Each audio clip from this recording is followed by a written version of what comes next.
Fans, it's time. On three, I need everyone here to say start the clock. 1, 2, 3. Showtime. When Jesse says start the clock, well, guess what? We're going to start that son of a gun. The party animals bumping in the dugout. Heck, even Chris Monster and Maceo can't. Okay, there we go. That makes a little more sense. Noah Niznik and company with a bit of a disrespectful version of the Reese Hampton dance, as you would expect from an arch nemesis of Reese Lightning. How about DR Meadows? First pitch of the ball game, backflip catch, nails it. He is stupendous. And he takes a bow to go along with it. What a way to start the first day game of 2024 and retire the best hitter on last year's tour in Reese Hampton. The Doctor, a perfect 3 for 3 in trick play attempts. You get another look at this doozy right here. Oh my gosh, he's also 2 for 2 at landing his backflip catch. You missed a fastball a bit outside. Dalton Cornett swings and misses at a fairly similar pitch. And now he's behind 1-2. The splitter specialist throws a beauty there, quick pitch. And the count 2-2 on the Party Animals catcher, who was supposed to be the DH, but Bronson Balholm, who was slated to be behind the plate, ended up pulling his oblique just moments before first pitch here today. So DC3 will be behind the plate for the second time so far in the season. Yeah, and there's nothing wrong with it. I'm sure Brett Helton is not going to be upset about playing with a catcher that caught him much of last year's tour. As now Donnie will have that pitch spoiled by DC3. So we'll see 7 pitches in this AB. But again, it's worth noting early on how quickly Jared Donaldson is working, getting pitches out. And you see he's worked a lot on that footwork with guys like Zach Phillips, known for working quick, being able to get that ball back and be in the perfect position to release quickly. Yet another 2-2, yet another foul ball. That one once again not caught by fans. Cornett, the best sprint to strikeout ratio last season, 24 sprints compared to just 15 Ks. And you see why right here. He's got a double-digit pitch at bat here to kick off our second hitter of the day. Again, he's a stingy hitter, and that's coming from the Bananas coaching staff who have said that. And what's also classic, Dalton Cornett, back-to-back multi-hit games to start this 2024 tour. He's 4 for 9 on the season with a double. And gets that one into right field. He is just so good. A scream of jubilation as he trots down the first baseline. And the Animals have a man on with 1 away for Jake Skole. And it feels like Dalton Cornett is going to give Jackson Olsen fits at second base. He continues to try and shift on Cornett. Tried to play more towards right field where Cornett just hit that ball last night. He hit it out to right center, and now this time Olsen positions himself the way he did based on Cornett's hit last night. Guess what? Cornett ropes it more to the right side. With one of the greatest players in Alice Lloyd College history aboard, you get one of the greatest baseball players ever out of Woodstock, Georgia at the dish. 2-1 count on Skole. One of the best hitters last year. This is now his 4th tour. 2-2 count on him. He is 3 for 8 with a double, a ball 4 sprint, 1 run driven in, already 4 runs scored in just 2 games played. But if there's one guy who gave Skole fits last season, it would be Jared Donaldson. Skole batted just 186 against the splitter specialist and grounds this one. It's picked by Crosby, goes to second for 1, and on the other end, Jake Skole will beat it out. So it'll be a fielder's choice, and Skole will swap with Dalton Cornett at first base. Great pick by Crosby, great pick by Cox at second base to secure the fielder's choice. Dalton all smiles as he gets back to the dugout after he won a phenomenal battle with Donaldson. And now Skole, who has already stolen 3 bases, was off on the pitch. Noah Fisher's been swinging a hot bat early. You don't hate him swinging in a hitter-friendly count, but Skole has to retreat back to first. And if you're the Bananas, you've got to start recognizing that Skole is probably going to be at his most aggressive with 2 outs because he wants to get into scoring position in case a ball four sprint is issued, so he can come around and get a run on the board for the Party Animals every chance he's on base. Fisher has not drawn a sprint yet on this young tour, but he's 4 for 8 with the triple and a run driven in. And chops that one foul. It's a good pitch to hit 3-1. We'll see what he gets here on the payoff. And you know Skole will be off on this pitch as well. We'll see how great of a lead he can get here, if he might possibly have some kind of a chance at scoring if a ball four sprint is fired. As Fisher fouls this one back behind home plate, it's juggled, but no fan comes up with the snag.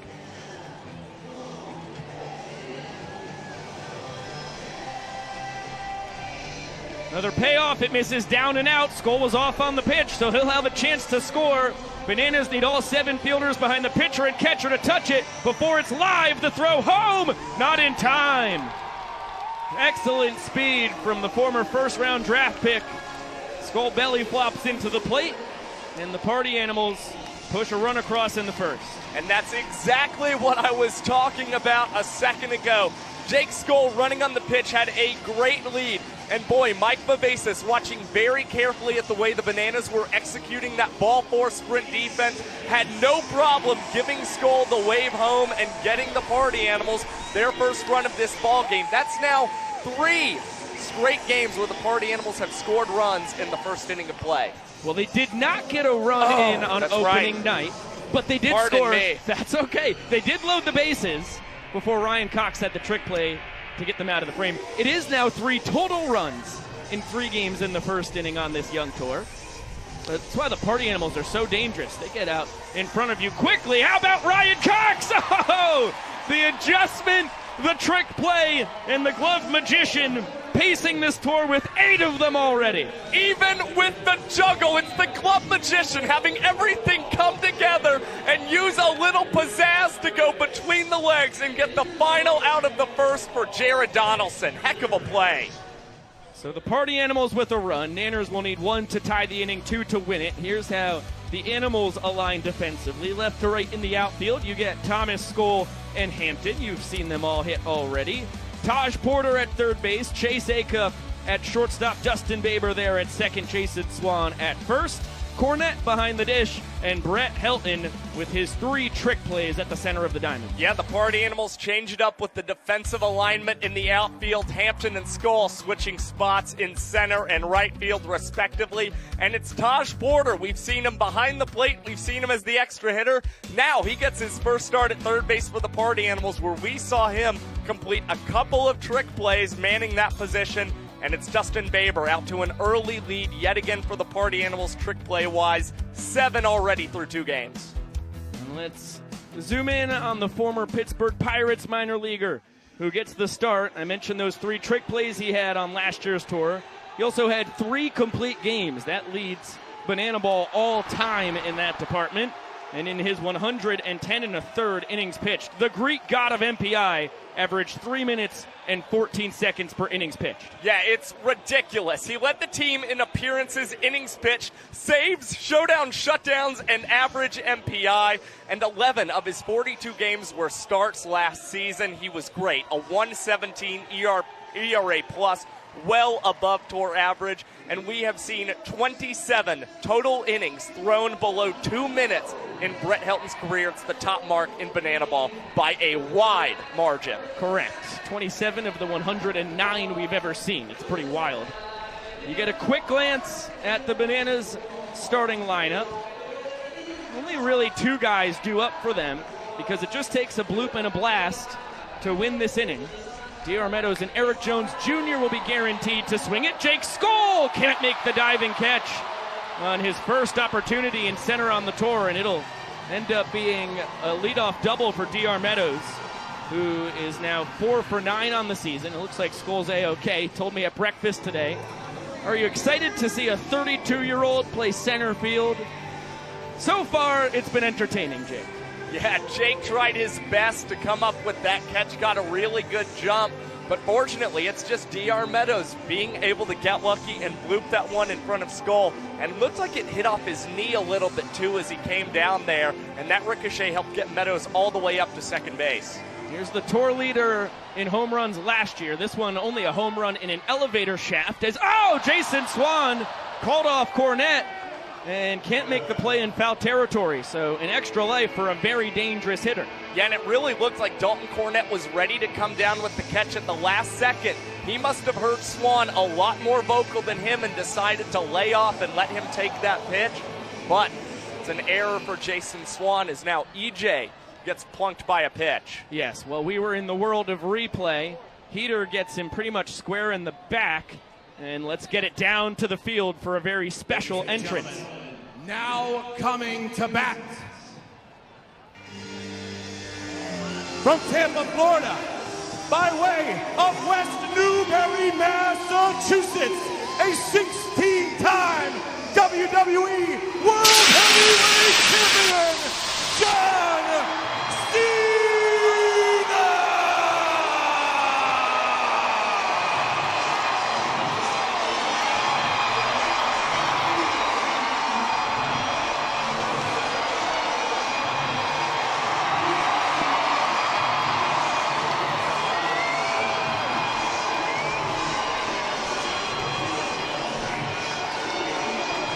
How about this for a banana ball debut?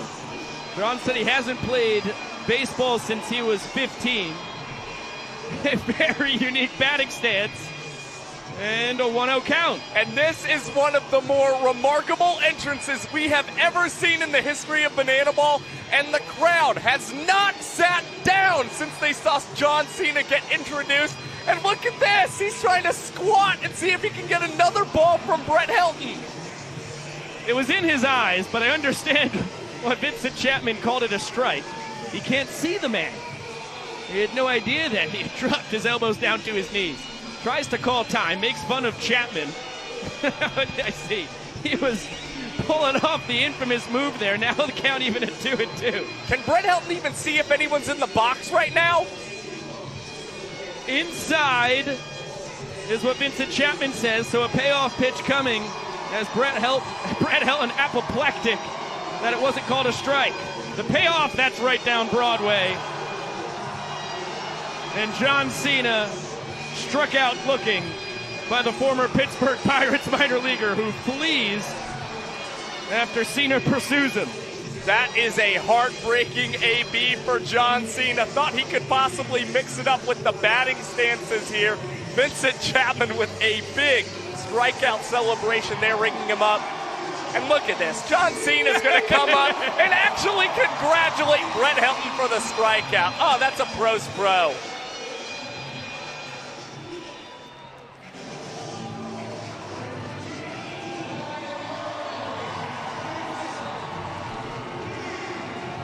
You just never know what you're going to see on the banana ball field. I would wager that's the first time in the spring training home of the New York Yankees that a WWE superstar has gotten an at-bat. How about the GOAT nonetheless?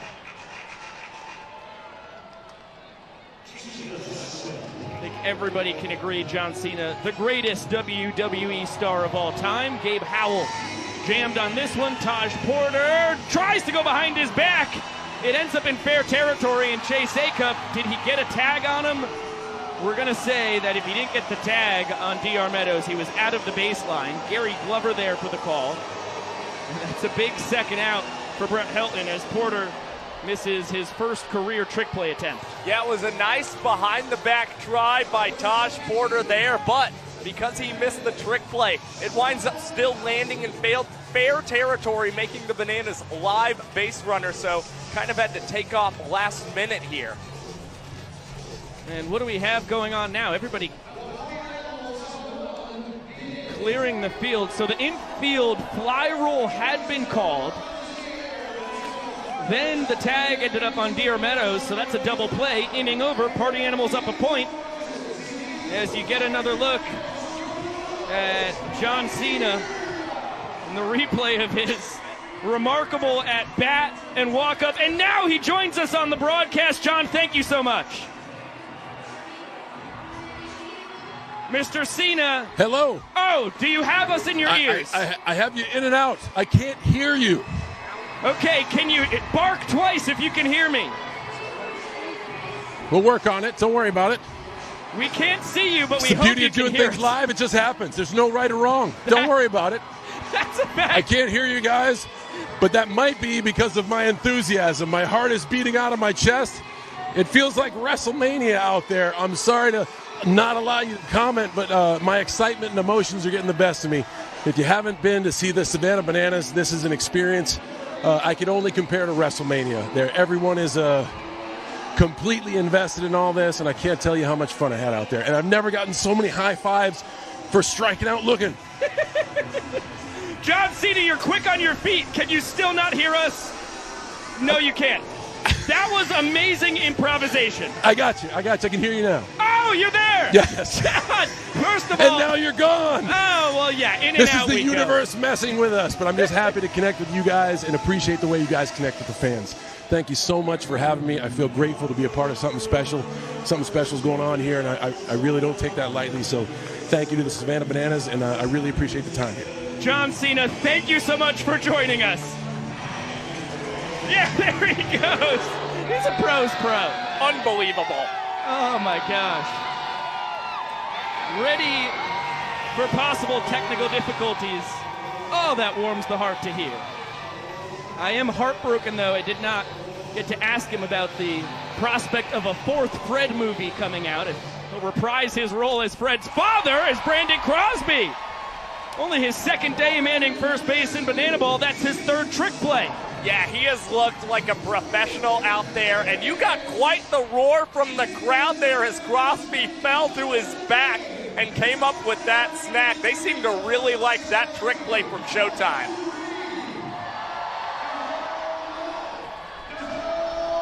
Splitter up and in. Jason Swan now at the dish. 1 for 8 on this young tour. He drove in the first run of the season. Gave the Party Animals their first point of the season all the way back on opening night. Seems like a lifetime ago this past Thursday. Swanee the donut hitter tonight. So if he goes down on strikes, then the entire crowd here in George M. Steinbrenner Field will be blessed with free donuts courtesy of Duncan.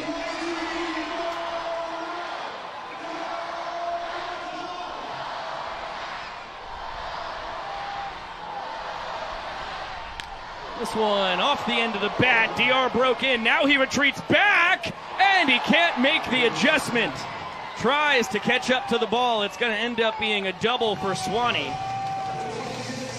on one that looked like it might dink in there, and it might not have been as off the end of the bat as I judged immediately when it was off of the lumber of Jason Swan. That was a pretty perplexing strike off the bat of Jason Swan. Again, Meadows broke in and then quickly had to reverse course. And for Swanee now, he is in scoring position, and Taj Porter has had a hit in each of his first 2 Banana Ball games, has a chance to drive in his teammate. Taj 2 for 6 in his young Banana Ball career. Switch hitter gets his first start at third tonight, after he was the catcher an evening ago, and the extra hitter on opening night. Fights that one off. It's bounced to Crosby, who will dance his way to the first base bag.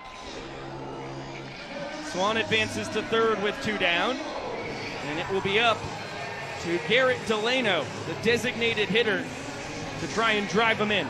And it's a really interesting situation. Again, Garrett Delano, a last-minute add to this Party Animals lineup, considering Bronson Bauholm had a little bit of an injury pregame, so now he will see if he can come up with a big 2-out knock here for the Animals and give them another run in another inning.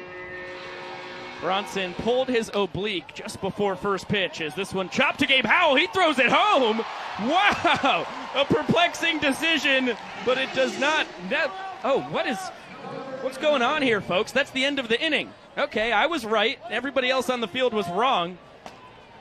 I was surprised by the decision because that was the 3rd out. He could have gotten a force at first base. Instead, he gets it the hard way. But a run does not score. Another look right here as the tag by EJ just on Swanee in time. Let's get it down to our Party Animals correspondent, Drake Toll, for a little a cappella this Saturday. Ryan Rodriguez, Garrett DeClue, Drake Toll. These two guys warm up in a bit of a different way. You'll see them pitch later. But first, they got to warm up the vocal cords. 1, 2, 3, 4. Whoa! The longest For the longest time. Whoa! The longest. For the longest. If you say goodbye to me tonight, there would still be music left to write. What else can I do? I'm so inspired by you. I haven't felt this for the longest time. Here we go, boys. Whoa! The longest. For the longest time. The longest. For the longest time. Vico, Josh, back to you. Let's go! Garrett, Ryan, Drake, we thank you. That was remarkably sung by the boys. Always nice to be blessed by the talents of a William Joel song. I feel like I know what it would have been like to hear it for the first time in 1983. That was pretty much a perfect recreation. It's a Michael Scott favorite, too. To the bottom of the second we go. Party Animals up a point. Anners just need a run here to even things up in that all-important points category. 5, 6, and 7 as Brandon Crosby knifes that one foul. 2-1 count on the Nanners first baseman. Deeb on deck. Danny Hosley in the hole. This one popped right side. Redemption for Swan. And he will barehand it. Beautifully done. First trick play of the season for Jason Swan. Yeah, we saw Swanee try to get one behind the back, receiving the ball at first base last night and couldn't quite haul it in. Here, he goes with an aggressive bare hand on the pop-up and comes down with it. Boy, didn't even look like he shook it off. So nonchalant. Good time to congratulate Jason Swan's cousin, Devin Hester, on his induction to the National Football Hall of Fame. Certainly some super genetics in that family. Same goes for our injection of genetic perfection at the dish, Michael Vitamin Deeb in his 4th World Tour. The extra hitter this evening. And the Davie, Florida native, ahead 2-1.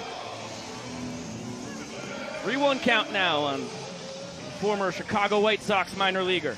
Yeah, and Deeb batted .340 against Brett Helton last season, and this might be the batter Helton enjoys facing the very least. He can never really seem to figure out the lefty. Here it's Tanner Thomas using the glove to try and shield his eyes, and is still able to come down with the catch, as that's the second out of the inning for Helton. Mr. Tinder Thomas wins round 1 tonight, this afternoon rather, between him and that big old star in the sky.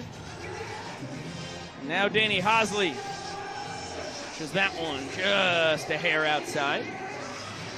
Has to look out for fastball, cutter, changeup, and a curveball from Brett Helton. Hos went 1 for 3 in his hitting debut for the tour last night. Made his true debut pitching on Thursday evening. Wouldn't doubt we see him as the closer this afternoon. He gets a sprint here. Don't see those very often from Helton. A reminder, all 7 Party Animals have to touch the ball before it's live. That's all 7 behind Helton and Cornett. Their sprint defense is terrific, and Hosley just gets one back. Yeah, and that is a rare ball four sprint for Brett Helton, considering he walked just 3.6% of the total batters he faced last season for the Animals. Only 19 sprints in 110 and a third innings. This one cued foul by Reese Alexiades. 2023 most valuable player in the Pioneer League. In his 3rd campaign with the Ogden Raptors, off on the pitch was Hosley. He will retreat as it's an 0-2 count on Super Reese. And Reese averaged a home run every 13 at-bats during that MVP season in the Pioneer League. Each of the last 2 swings we've seen have looked like home run swings from the incredible Alexiadis. 1-2 count now on the man who went 1 for 2 in his banana ball debut. Became the first ever player to foul out to a fan in his first career plate appearance. Elton drops down with the arm angle, misses down and in, count even at 2-2. And it was just a crazy opening night for Alexiadis as well, as he was hit by a pitch and also stole first base. He gives this one a ride out to center field. Jake Skole will haul it in and tumble to the ground as well. And we have no runs scored here in the second, so the Party Animals remain up 1 point early on in this ball game. Brett Helton holds serve. You get another look at the catch and the roll from Skole. And we get it down to Maceo and the boys for the player dance. 2 innings in the books.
Maceo Harrison, a terrific job with Noah Nisnik, Austin Krasminski, Ethan Skuja, 3 rookies with the 4-year World Tour vet Malachi Mitchell rounding out the dancing troupe. And now our dancing second baseman for the Party Animals. An Irish jig into the right-handed batter's box and an 0-1 count on Dustin Baber. And it was Dustin Baber who collected his first hit of the World Tour last night for the Party Animals. He has actually started 75 consecutive games at second base for the Animals. And how about this? Vincent Chapman catches that ricochet off the netting, and the crowd was loving it. Rightfully fired up was Vince, as this one peppered right back to Donnie. Between the legs, first trick play of the season for Jared Donaldson. And we saw 3 from Donnie last season. He uses the splitter to get that one hit right back his way. Excellent trick play feel from Donnie, putting that one under the legs a la Matt Wolf and flipping it on to Showtime. To the top of the order we go. 0-1 count on Reese Hampton, who flew out to his counterpart, a backflip catch from DR on the first pitch of our ball game. And now Donnie with the choreographed dance, bringing Cox, Olsen, and Meadows in to boogie behind him. Here comes the pitch. Popped in the infield. A 3-2-2 and an out to boot as Ryan Cox lies down, tumbles backwards as his second trick play of the day and 9th of the season. That is unbelievable. The 3-2-2 puts Ryan Cox in practically a perfect position to come down and complete that trick play. 2 outs, 2 trick plays for the Bananas in the third. He had to go full extension with that left arm, but had lined it up enough to complete what will be a glorious tick-tock. That'll get 7 digits. I would expect 8.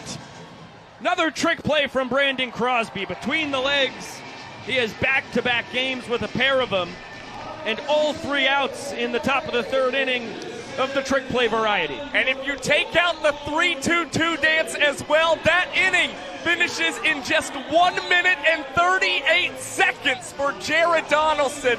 That is a classic banana ball inning if I've ever seen one.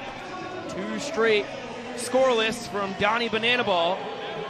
And we'll get it down to Jesse Cole for a water balloon derby. Third base, let's I think the first base side's got to win. All right, here we go. On your mark, get set, go. Here we go. 1. Oh, Justin coming in hot. Oh, yes. Oh, come on, Kyle. Oh, we're better than this. 3. What is happening over here? There we go. 5. Come. There we go. 6. 7. There we go. 8 here. 9. 10. 10, 9, 8, 7, 14, 6, 15, 5, 4, 3, 2, 1. All right. 19. And let's see. Young Professor, how many on your side? How many? We've got 19 over here, Jesse. 19? How many this? And this side had 18. The winner! The third base side. And there you have a little water balloon derby. Number 8, Jackson Olsen. Much like SeaWorld, there may be a splash zone when you attend a banana ball game. Although as far as we know, we have not gotten any PETA violations yet. Not that I've heard of, at least. Now, check out Ryan Rodriguez's Instagram, though. Well, that's a story we'll get to on another day. Jackson Olsen pops one right towards the broadcast booth. Oh, no! Oh, my gosh! Open the window. That was hit right to us. Oh, my goodness. That was our chance. It was right to me. That was... Oh! It would have been the greatest moment in my entire life, and I didn't have the window up. Oh, my gosh. Brett Helton behind the back, and it's going to be a trick play missed for Jason Swan. He tried to add a little extra sauce to it, and it ended up clanging right off what seemed to be his belt buckle around the belly button, and the potential inning-winning run is aboard. I will never forgive myself for not having the window open, although I don't think I would have actually had the extension. We'll never know. I do. You think I would? Personally, I believe in you. I don't have the longest arms in the world. Kind of built like a Tyrannosaurus Rex. You think I could have done anything? Ryan Cox with the 1-2 count. Steve Kellogg not mad but disappointed. Understandable. Olsen off for second. The throw not in time. He steals second base without a pitch being thrown. Yeah, that was unbelievable. Got a great jump. Brett Helton a little too locked in on getting the sign from Dalton Cornett there. And Jackson Olsen with a pretty neat stolen bases up into scoring position. Helton now tries to quick pitch, and oh my goodness! Chase Acuff, full extension grab in left field. Shortstop on shortstop crime. That was a doozy. Yeah, there he is. You deserve to celebrate that beauty, Mr. Acuff. We'll see if we can get a replay of that by the end of the inning or at the end of this half inning. Banana Ball is too quick to give us one now, but that was a beauty. This one popped foul.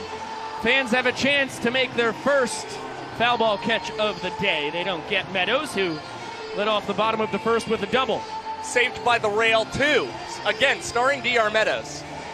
Saved by the rail, too. Electric Boogaloo.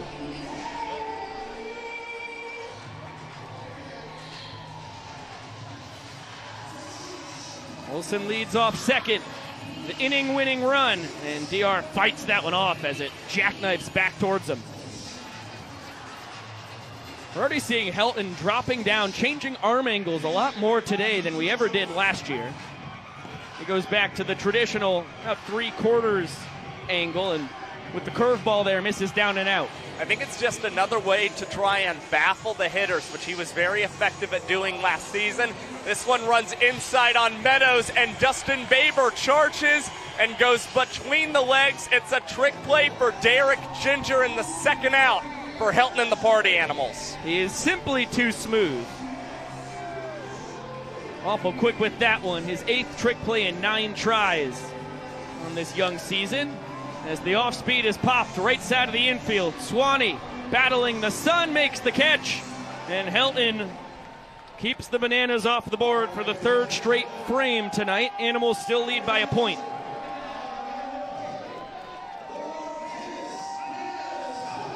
Now it would be an amazing time if we could get that Chase Acuff replay. Our superb folks in the control room in historic Grayson Stadium cooking it up for us. First, we get another look at the Baber trick play. Excellent work by a man who had 93 of them last year.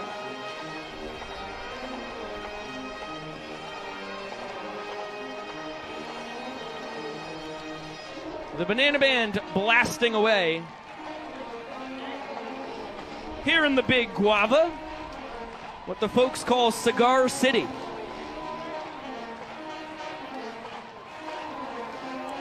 Jesse Cole, one of his favorite moments of every Banana Ball game when he's got his boys blasting away on the brass.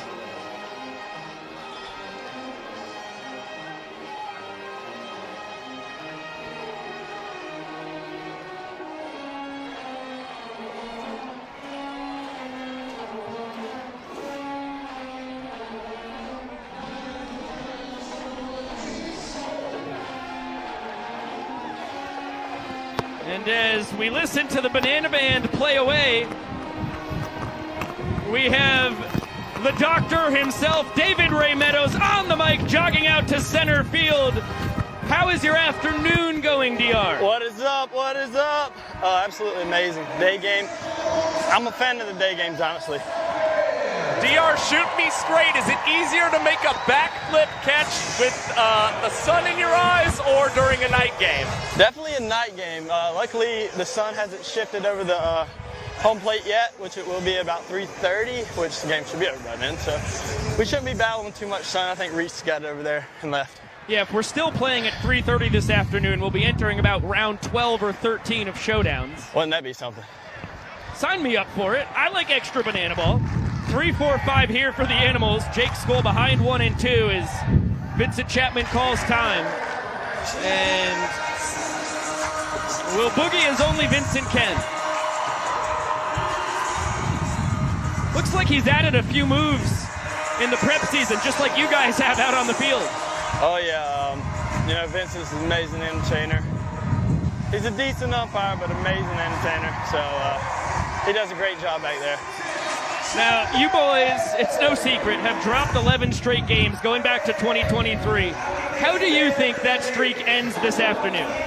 We just got to play 9 innings, We went 8 last night, looked bright, and, a couple at-bats, a couple players. I mean, it's a team game, but we're going to put everything together and get it done. Now, how wild is it for you, DR, to add the Pioneer League MVP to the outfield, Reese playing in left tonight? It's awesome. Yeah, we got 3. He's a stud. This dude's VP is like a big leaguer's backside. I wish I could pull the ball as hard as he hits it backside. DR, with all of the new talent that have been added to your squad this season, is there anything that you've learned from any of your new teammates? That's an infield single for Jackson Olsen. Or check that. Jake Skole on a grounder to Jackson Olsen. That was incredible. We now throw it back to you, DR. Yeah. I mean, you see Crosby over there dancing right now. I mean, you can learn some moves from that guy. So, yeah, all the new guys in. Rack, he's got a lot of game in his head, and we learn a lot from him too. He's Coach Rack, so it's pretty cool getting to know these guys, learning from them. They get to learn from us a little bit. Noah Fisher now, and he sends it your way. Go, Skole. Go, Skole. We're looking for a highlight there for you. I've had 2 in the last 2 games. They just didn't send the runner. Well, I don't know if your arm has always been this impressive, but your throws home, DR, seem like they're on a whole nother level right now. Yeah, I just had to get them down this year. I missed high a couple times last year, so just learning to be an outfielder. A lot of folks in the chat, as we get a big swing and a miss from your buddy Tanner Thomas, are wondering when we'll see a front flip catch from you. I'm waiting for it. I'm waiting for the right ball. It's going to take me to my right, It's going to be like kind of like what you see with the cartwheel, but I'm going to use no hands and kind of forward roll and see if we land it. The important part is you catch the ball. I don't care if you land on your feet. Yeah, and not get hurt. So I tried to wait till the end of tour last year in case I did get hurt. But I'm just going to send it. How's the view up there, fellas? It is immaculate, Mr. Meadows. I mean, what a stadium we're at here. Amazing. What is it like being able to come back and play a second straight year here in George Steinbrenner Field? Well, we have the coolest job in the world. I'm super blessed to be a part of this. And, I mean, if I had the choice, I would die a banana, to be honest with you. In my Bill Lee years. Hey, we got 3. Payoff pitch coming to Tanner. DR preparing the guys for sprint defense. Not going to happen here. Catch that. Fans could make a play, though.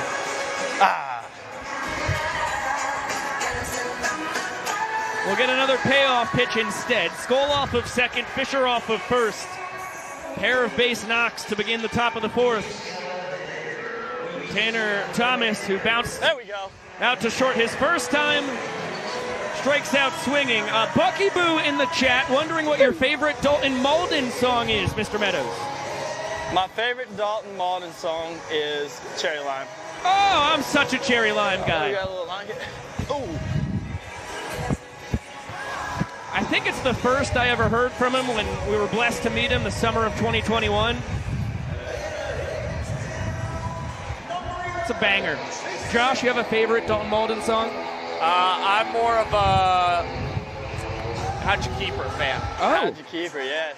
He's actually got one that he sent Dave. It's not released, but it's probably my favorite one. It's great. Now Chase Haycuff popped into a trick play at first, his first time. He's going to hit me one on the host Skole. You know, Jake, it feels like he's got a little extra aggression on the base paths this year. He can kick it in when he wants to. Another chance for the fans. DR, I don't know if I will ever forgive myself for not having my window open. We got a foul ball that potentially could have been caught by me with Jackson Olsen at the dish a little while ago. Yeah, that is. You know what's funny about that, Biko? What's that? I saw a broadcaster catch one in his window this morning on TikTok. I was like, when's that going to happen? It's my dream. This one tapped to Jackie. On to second one. Over to first, Let's not go, in time. Third. They probably can't hear me. It's loud out here. You know what? You're doing your best to let them know that Skole was just snuck home. Yeah, Skole's a sneaky guy. You got to keep an eye on him. He's really smart when it comes to that stuff. Now, DR, I don't think that we have picked any of the players' brains on this, but what was it like to recreate the Bubble Bowl performance from SpongeBob last night during the game's really first ever halftime show? That was probably the coolest thing we've ever done in my time here at Banana Land. I mean, that's every childhood's dream, is being a part of that, you know? Wait till you see the video. It was stupendous. I was up with Yvonne Trezak all night watching him sauce it together. Oh, Lord, I can't wait to see it. Your Patrick Star performance was superb.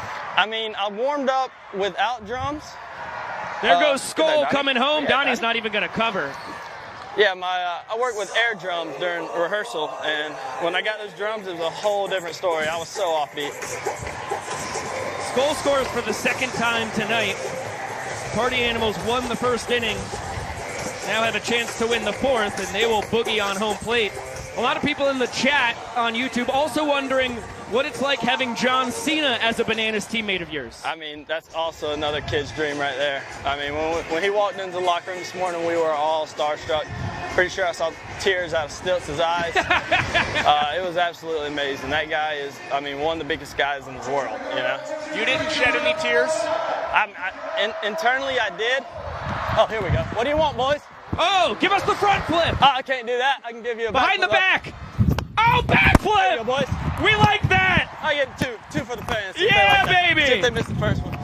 Come on. Up and nailing the back flip. DR Meadows, you are something else, man. Hey, thank y'all boys for having me.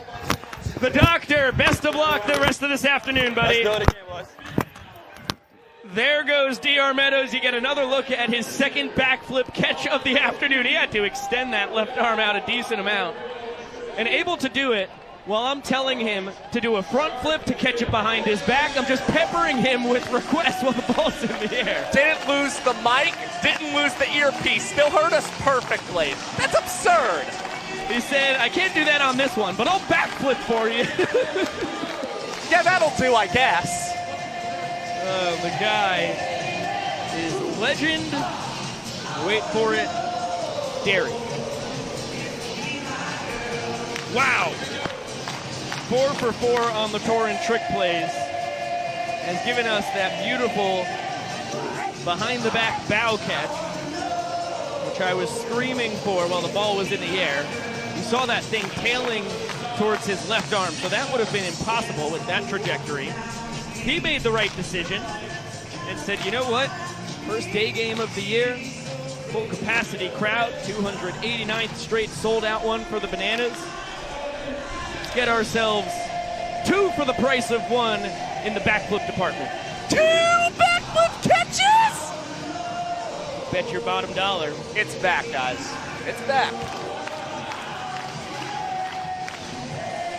The Party Animals do push the run across. Classic banana ball manufactured run there. Infield single. Base knock up the middle by Fisher. Then Skole to third base on the fielder's choice. Scores on the wild pitch. Yeah, and that's what you're going to get when you've got a guy who throws a splitter out there. You're going to have the occasional wild pitch, and Donaldson, unsurprisingly, because of the splitter, led all pitchers across the 2023 World Tour in wild pitches with 17 of them. And unfortunately, in that scenario, led to a run for the Party Animals. And Brent Helton will try and get the Party Animals yet another point here in this ball game early on. He's grooving on the bump. Has tossed 3 scoreless so far this afternoon. That one right off of him, but he recovers, flips to first, and gets Dan Oberst. Trackman had it at 103 miles per hour off the bat. And now we check on Brett, who got creamed in the back of the head in Daytona last year and wanted to stay in the game. This one, he takes off the midsection, and he's not even going to let our athletic trainer, Francis Gilbert, come out and check on him. He says he's A-OK. Yeah, Brett didn't look the least bit phased by having that liner hit him. Got off the mound really, really well, went down to his knees and just flipped it over to Jason Swan for a good first out. Dan had 3 infield singles on opening night. The banana ball gods giveth and they taketh away. Now Gabe Howell behind 0-2. That one back to Brett. This time he gets the glove on it behind his back. Trick play, and he is pointing at the Bananas dugout. Are you not entertained?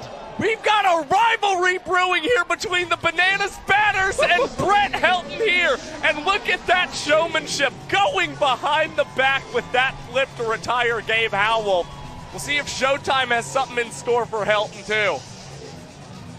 Shades of Russell Crowe in the center of the Coliseum there from the former University of Utah two-way man. 2-0 count now on Brandon Crosby, who popped out to his counterpart at first base, Swanee's first time. Just misses that one, fouls it straight back.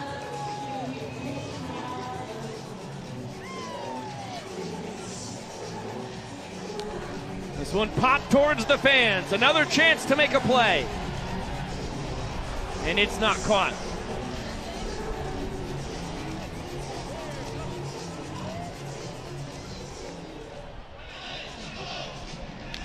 This one shanked and over to first. Jason Swan between the legs twice. Picks the banana ball up just in time as he lost it going behind the back. Trackman had that at 101 miles per hour off the bat of Showtime. And the Party Animals double their lead. They're up 2 points to nothing. Yes, some hard struck balls from Brandon Crosby and Gabe Howell. Dan Oberst as well, but it's the Party Animals who are just positioned perfectly as we'll send this down to Tyler Gillup. Select one courageous young man in the honor of representing the Savannah Bananas in the 5th inning of this banana ball game. As usual, relievers first.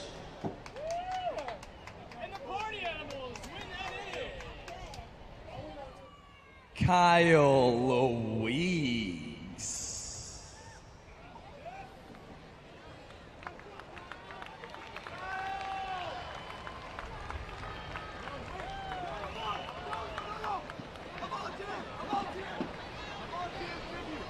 It looks like we have a volunteer, Shark.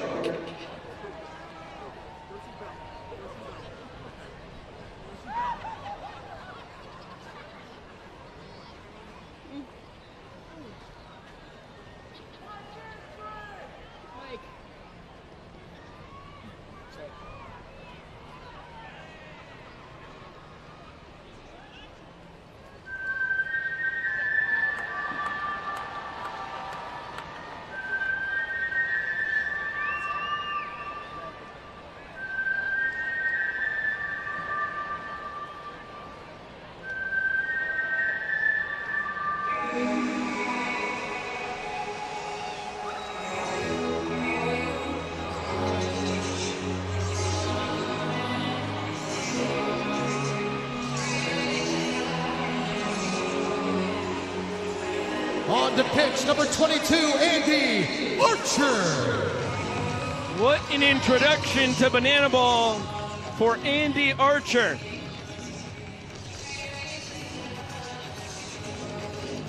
Kyle Louise is going to be selected to come out there after pitching through 4 innings a night ago, and Andy volunteers as tribute to take his place. Absolutely touching move there from Andy Archer, and he finally gets to make his debut in Banana Ball. And what really stood out there, Biko, was Andy Archer didn't even fire a warm-up pitch first. He fired a banana ball on an arrow to the plate to Eric Jones Jr. and now begins to warm up. And Archer, the 6'5" righty who played at Georgia Tech and the University of Hawaii, was the head of the pitching rotation in 2021.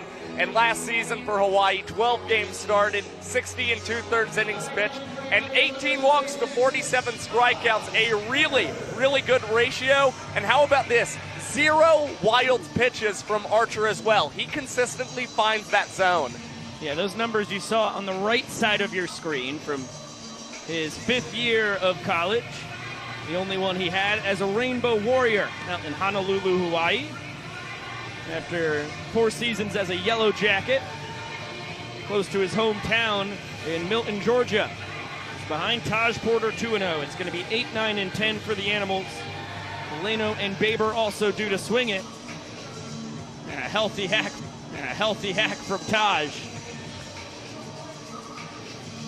Archer 4-seam and 2-seam fastballs, a split changeup and a cutter. Yeah, 3 variations of a fastball from Archer, and they attacked both left-handed and right-handed batters. That's what's really helpful about having both a 2-seamer and a cutter in your arsenal. But it's that split changeup that can be really devastating as he goes with a little bit of a double leg kick trying to throw off Taj Porter, but he's able to spoil that one back to the net. There was the split change there on 2-2, so shows his confidence in the off-speed pitch. He will hurl it in any count. Then you had the fastball. Trackman had it at 90 miles an hour there. Payoff pitch is chopped foul. A lot of really tremendous at-bats from the Party Animals over all 3 games, but especially this afternoon. Yeah, we saw an 11-pitch AB between Jared Donaldson, Dalton Cornett. We also saw a 9-pitch at-bat between Donnie and Chase Acuff, and here it is Porter on the 8th pitch of the at-bat, getting into second base with a leadoff double here in the 5th. He begins his Banana Ball career with a 3-game hitting streak. That is his first ever extra base hit. Now 1 for 2 on the night. As Garrett Delano will try his luck against the new Banana Baller on the bump. Garrett bounced into a bizarre 5-2 fielder's choice to end the 2nd inning, his first time up. Archer behind 2-0.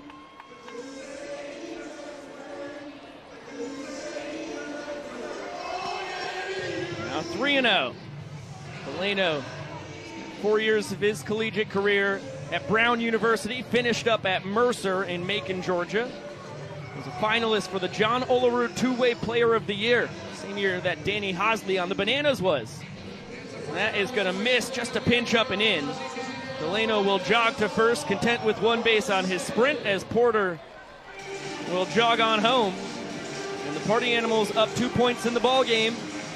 Notch a run here in the top of the fifth. Yeah, that's a productive sprint from Garrett Delano, and the Party Animals able to strike yet again here in this ball game. And man, we've now seen 3 rookie pitchers here for the Bananas who have kind of struggled and been all over the place with control. We've now seen it from Krasminski, Archer, and we also saw it opening night. Because Delano's still not 100% when it comes to running, after the ankle injury he got in warm-ups last year in Milwaukee, early September, he is pinch run for by Sean Fluke at first base. That is thrilling. All smiles from Flukie. That one grazes the outside corner. 0-1 count on Dustin Baber. Babe's bounced out to Jared Donaldson's first trick play of the tour.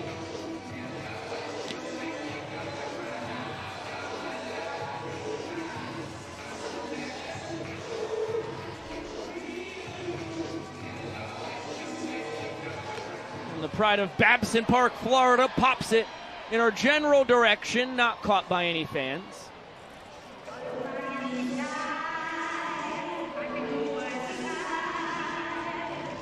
Baber split his collegiate career between Daytona State and North Carolina A&T.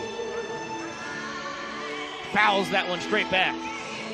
Yeah, and dating back to the 2023 World Tour, it's Dustin Baber, who has 10 hits in his last 11 games for the Party Animals. Had a 9-game hitting streak coming into opening night, but unfortunately had it snapped. And here he will whiff against Andy Archer, and this is going to be one of the signature moves we see from the righty, planting an arrow in the grass right beside the pitcher's mound to indicate every strikeout that he's collected in the ballgame. Yeah, Babes learned how devastating that split changeup can be the hard way. He goes down swinging, and to the top of the order we go. Reese Hampton fouls out to a fan. That's a big second out here. As Reese Lightning, who had the second most foul outs to fans last year, notches his first of 2024. Yeah, we've seen so many opportunities that the fans have had in this ball game, some really close calls, and finally you see a sweet catch by the fan over on the third base side of the stands. Excellent stop there by EJ on the split changeup in the dirt. Dalton Cornett 1 for 2 on the night. Gets the same pitch. This time it's executed perfectly by Archer. Count even at 1-1. Another great stop by Jones Jr.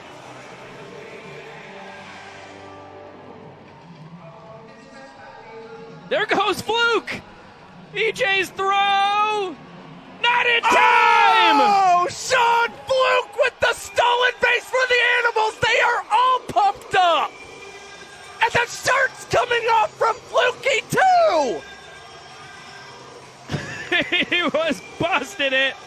Clearly and safely. Now he's not going to test DR Meadows.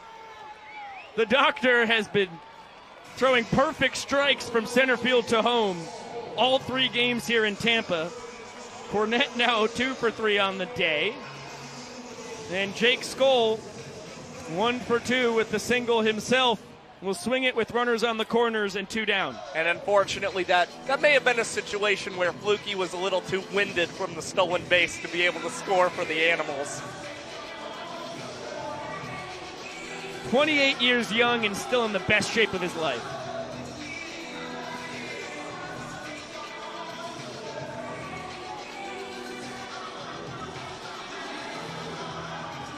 Two-one count now on Skole.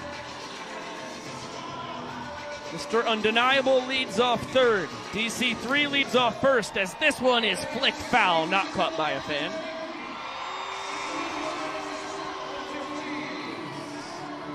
Deuce is wild.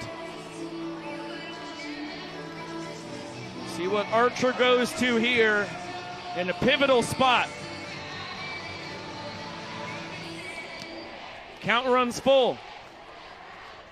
Another bad one will double the Party Animals run total here in the 5th. And Skole led all Party Animals in sprints and sprints in scoring position as Andy Archer makes an athletic snag and is able to flip this one on to first to end the inning for himself. What a tremendous play from Archer with the arrows across his back. Another look at Andy making the leaping play, doesn't lose the quiver. And let's get it down to our Party Animals correspondent, Drake Toll, with some Party Animals fans. Oh, Biko, Josh, it is a party down here. I got Crosby and Ashley. Como say, say. Party! All right, why the Party Animals for both of you and not the Bananas, the hometown boys? You know, it's all about the dance moves, the vibe, the atmosphere.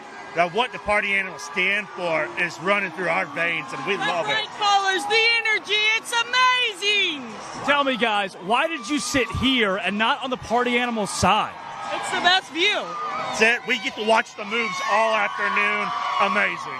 What do you think about the Party Animals winning 11 straight? They can take 12 today. I'm feeling 12. I am. After last night's performance, they're looking good today. I'm feeling 12 on the way. And we definitely got it right now, so, yeah. Party Animals fans, this is the most pink that I've seen, Biko and Josh. A whole lot of them getting rowdy here in Tampa Bay. It's an Animals takeover. Can they take the ball game? Crosby, Ashley, thanks so much, and party on, boys. Thank you, Crosby, Ashley, and Drake. Before we kick off the bottom of the 8th, let's pop up into the broadcast booth where we are joined by one of our best friends in the entire universe, Cowboy Kyle Lewis. Oh my goodness, this feels so right. So right. This is nice. How you guys doing? How you living? Tremendous. Never better. It's a steamy one down there, I got to say. I was going to ask the question on how hot you guys think Drake is in that little leopard bathroom robe suit kind of thing he's got going. You don't like that thing? I mean, it's just got to be hot for a 1 o'clock start. It's my only. I'm scared. I don't think I've ever seen him drink water. I tell you what, if he's hot today, wait till he's wearing that thing August in Grayson Stadium. Well, Drake's a party animal through and through, Kyle. He's just here to chug bangs, not really drink water. Yeah, I get that. It checks out. How you guys been living? We got a 2-0 ball game. You know, the Party Animals got another run there. The top of the 5th, I feel like, we had a conversation with Josh last night. I feel like we're just scratching the surface, and the Bananas are playing good. We just got to put together a complete game to get a win. Deeb sends that one a mile high, tumbles out of the sky into Reese Hampton's glove. So the Danners extra hitter, a couple flyouts on the afternoon, and now Danny Hosley 0 for 0 with the sprint his first time. We'll try and kickstart a rally here.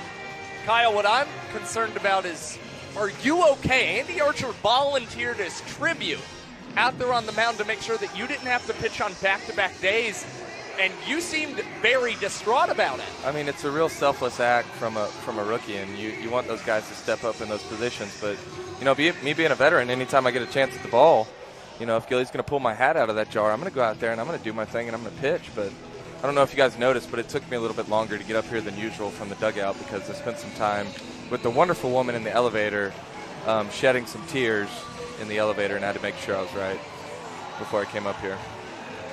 That's a tough one for Taj Porter. TrackMan had it at 97 miles per hour off the bat of Danny Hosley, our official scoring decision. You know what? I'm gonna make this one very, very fun. Let's let the chat decide. Was that a hit or an error for Danny Hosley, chat? Hit or an error? That's a firm ball. Once we can clear out all of these Cowboy Kyle memes. Emotes. You guys are the best. Showing my age here, calling an emote a meme. I think it's emoji.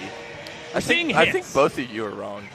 John says hit. I was going to say emoji as well. I don't think it's an emote or whatever you called it. I've heard our coordinating producer, Chad Reese, call them emotes a lot. That's not true.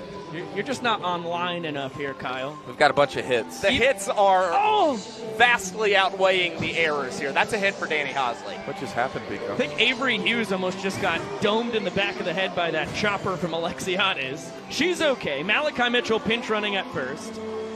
The emotes and the vast majority of our friends here in the comments section saying that it will be a hit. Says it will be a hit. 97 off the bat according to TrackMan's. No joke. I am surprised Malachi is pinch running for Danny Hosley, though. Hosley runs very well. Also a very smart base runner. Taj Porter deep in the hole. Can't make the play. That'll be an infield single for Alexiades. Back-to-back tricky ones for Taj. And the Nanners have the innings tying run at second, the winning run at first, and Jackson Olsen coming up to the plate. I think he's chowing down on a burger. Little mid-game food review. We got to make sure the boys get the calories in. As I mentioned earlier, it's a steamy one. And game 3 of... Oh, my goodness, that's foul. Yeah, he's just a pinch early. It was potentially caught up there. Yes! The fans caught that on top of the DEX club over there. And boos raining down from the crowd as the Great 8 is retired by a fan. Yeah, the crowd not ecstatic at that foul ball that was caught, but that is one heck of a snag. Unfortunately, the crowd wished it would have gone in favor of the Bananas and not against them here. That's now 4 foul balls that we've seen caught by fans across this 3-game series in Tampa Bay. Kazoon tight, Pico, with a sneeze off camera. Yeah, I mean, that's real. No, I hit my cough button. Oh, that's good. That's really unfortunate there with Jackson because I think he's seeing it really well the third time through. And a little leaping catch by Tanner Thomas puts a bow on a 5th straight scoreless frame there for Brett Helton. Party Animals have their 3rd point of the night. And here is Emily Cole for our Bananas Foster family of the night. In the United States, there are over 400,000 children and teens in foster care without a permanent home. To raise awareness and help bring families together, we started a nonprofit called Bananas Foster. This organization is dedicated to celebrating those in the foster care world who are already making a difference, while educating and inspiring others to get involved. Today, we are celebrating the Wholeness family, who have been licensed for 4 years. Their most recent placement was with them for over a year, and I am proud to say that they walked alongside the biological family and were able to successfully reunify their placement with their biological mom. That is the point of foster care. So fans, please help us celebrate this family, the Bananas Foster family of the day, for all that they do in this community.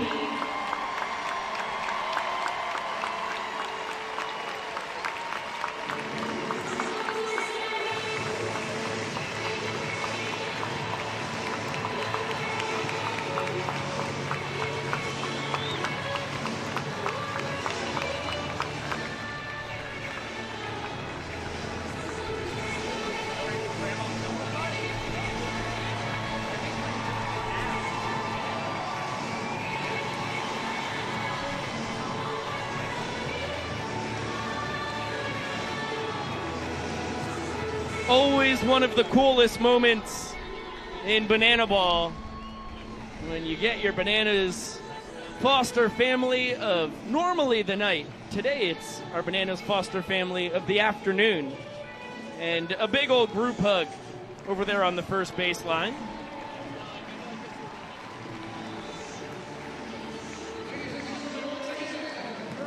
Before we get to the top of the 6th inning, let's get back up into the booth.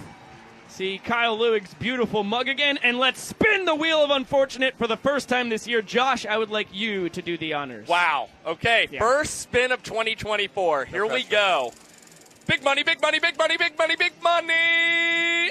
Oh, 5 gift subs. That's what it's all about, baby. Yeah, that's real. I mean, you can't write it up any better. You next, Pico. Oh, okay. Thanks, buddy.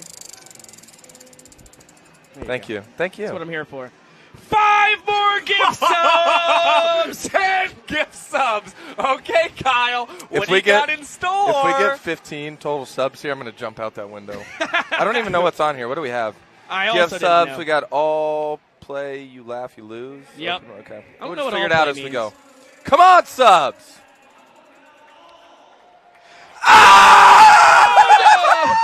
Oh, yeah! Get out that window, Playboy! I don't actually want to. He I can't. just want to hang out He's with not you going to be guys. able. He's going to land on a fan. I appreciate But how you. about that? Well, I took him at his word. Yeah. Sorry. I thought about it. I know a man's only as good as his word, but we just got That really was not a wheel of unfortunate. That was very fortunate. That was a today. wheel of incredibly fortunate. That's really good stuff. 15 gift subs. A good time to thank everybody spending their Saturday afternoon with Josh, Kyle, and myself, Biko, here in virtual Banana Land. This one out to DR and down 3 points with only 4 innings to go. Already 2 backflip catches in the book. He's going to hold that one in traditional style. Noah Fisher retired. 5 more bonus gift subs from our coordinating producer, Chad Reeves. We're on fire, and so is Tinder Thomas's. I believe this is a skit from Mean Girls. It is. Never seen it. The musical. but You've I never like it. seen either Mean Girls. Oh, it's good. You haven't seen the original. Dude, my knowledge on musicals is insanely limited. But Well, the original was not a musical. But I've been upping it. I've seen Hairspray. Good one. I saw that. Yeah. I saw that in theaters with my grandma Sarah. We're gonna get into Mamma Mia 1 and 2. I think pretty soon is the next Oh, one. I mean, Mamma I'm Mia. I'm getting educated, you know, which I feel good about. Mamma Mia may be my favorite musical of all time. Probably that or... No, it's probably Mamma Mia. Good to If know. only you could have seen High School Theater Josh Talevsky, Kyle. Oh, the things I would do. 1-2 on Tanner Thomas. A ground out and strikeout today. Andy Archer out for his second inning of work. And another ball spoiled there by Tanner, once again out of GMS. You've told me some things about your day in the theater, though. You know, I dabbled. I was doing some singing some show tunes. Good pitch. Yeah, that's the split change once again. Trackman had that one coming in at 83, while the fastball has consistently been right around 90. That's got a heck of a lot of movement on it. Yeah, definitely one of his better pitches. Andy's the classic 3-pitch mix guy. I mean, coming out of Georgia Tech, he reminds me of, you know, a teammate I had in high school and a teammate I had in college, and Jackson Finley. That's he's gonna. Former Savannah Banana. Exactly. And Georgia Tech teammate of Yeah. Andy Archer to boot. That's why I brought it up. And I would go ahead and go out on a limb and say that best evolution of a walkout from one year to the next is without a doubt Chase. Oh, far and away. I mean, it's absurd. It's I've- one of my favorites. I find myself doing that dance in my room sometimes by myself. This one to Brandon Crosby, out and right. He slides into it, strikes a pose, and a beautiful 1-2-3 frame for Andy Archer, who ended up sitting right around 92 miles an hour with his last few fastballs, according to Trackman. That's a beaut. And it's a 2-minute and 13-second inning as well for Andy Archer. So that is a really big improvement from his first to his second inning. Just what the The doctor ordered. question is it a trick play? I want to be out on this. Yeah. I waver on this one. I waver on this as well because he did have his butt on the ground, I believe, before the ball was in his glove. I think you guys are going to have to debate this after we see what these grandmas are going to do with these pillows. Correct. We've got a grandma pillow fight. This is the evolution of the grandma gladiators. Oh, 360 from our grandma in purple. She's been training with some pillow fight experts. Now a timeout by grandma in the white and yellow requested. They take a quick nap and they're back at it.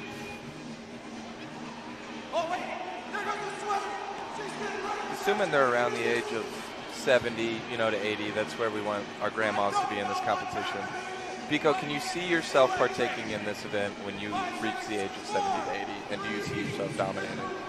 When I can call myself a grandma, I will be thrilled to be in one of these battles. Nice.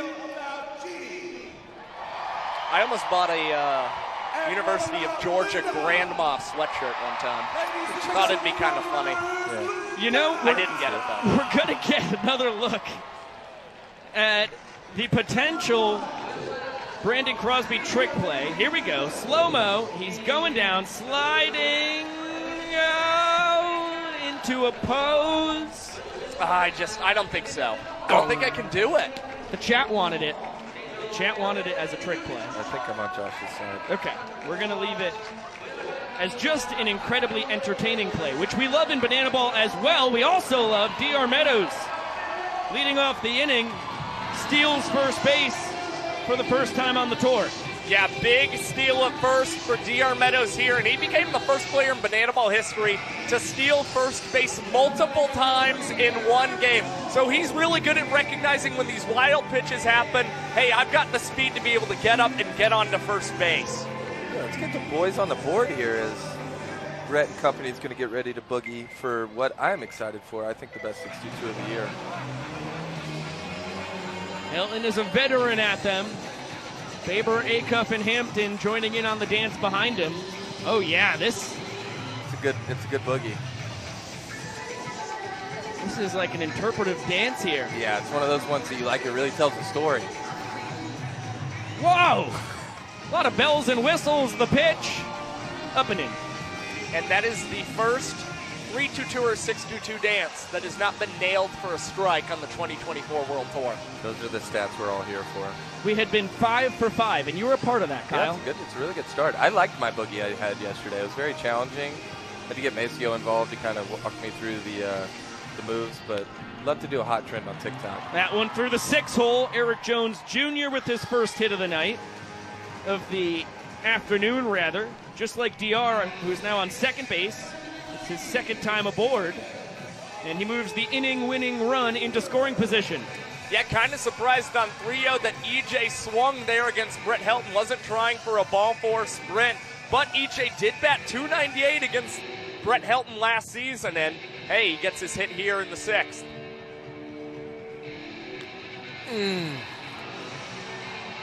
Nobody catch it. Skied right side, foul territory. Dalton Cornett can't get to it. Do you guys hear that? You guys hearing that?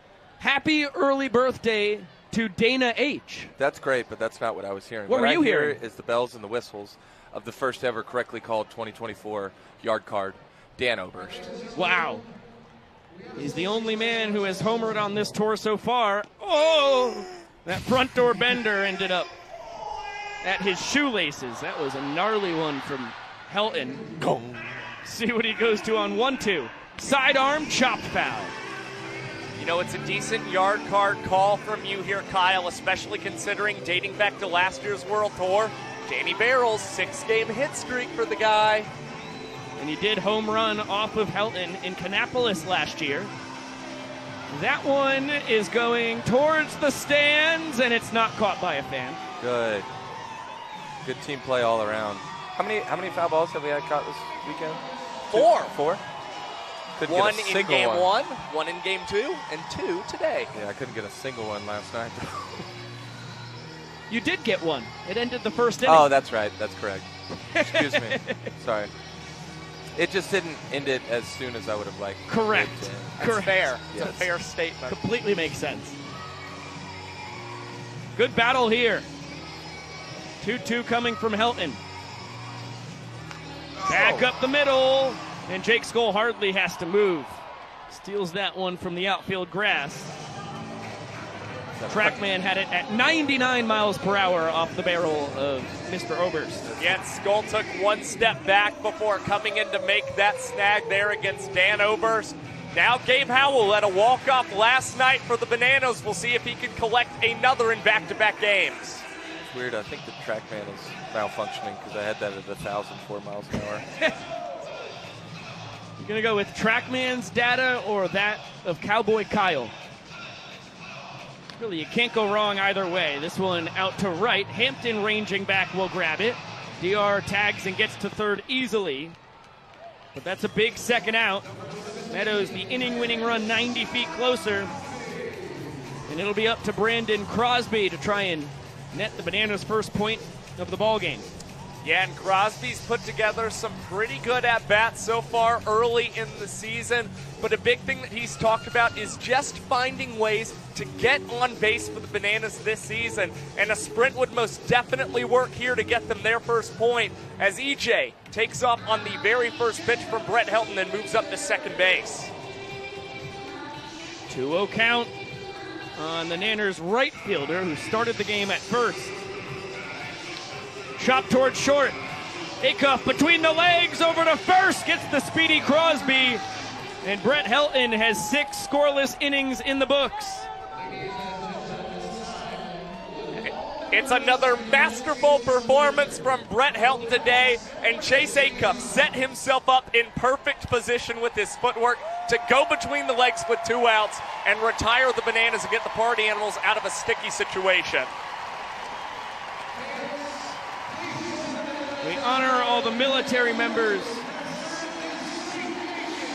both past and present, here in George M. Steinbrenner Field. We relay the sentiment to everybody watching with us in virtual Banana Land. And we will switch our eyeballs from the 289th straight sold-out crowd in a row for the Bananas to the broadcast booth. Josh, Kyle, Biko, it is time to give away a pair of shoes, courtesy of our dear friends at Zappos. That was excellent work, Biko. You nailed it today. Thank you. I'm starting to figure this thing out. To give yourself a chance at this free pair of shoes, you will want to hit the link in the comment section or the description of our broadcast here. It's just the link. You get that out, give us all your pertinent information once you get to that secondary source, and when it comes to the buzzword section, you will put, drumroll please, you can't see me. Well, you can probably see us. You can see all of us. You just but can't. there was one guy that you could not see today. Yeah, everybody was talking about it. I never saw that guy. It was John Cena. I was wondering who Brett Helton was throwing to in that box. Right. Just nobody. Right. I guess that was the promo. Yeah. For those at home, one more time, that is YOU space CAN apostrophe T space SEEE. Yeah. No, SEE. Oh, there we go. Good Backspace space ME. Just in case there was any confusion there, 2 E's in the word C, and wow, how about that? Jason Swan fouls out to a fan for the second time in 3 games. In back-to-back games, it is Swanee fouling out to fans, and in the 3rd game of the 2024 World Tour, we have tied the single-game record for most foul balls caught by a fan. Oh, they're challenging. And we've got a Party Animals challenge on the play. Slap on the Riedel headset.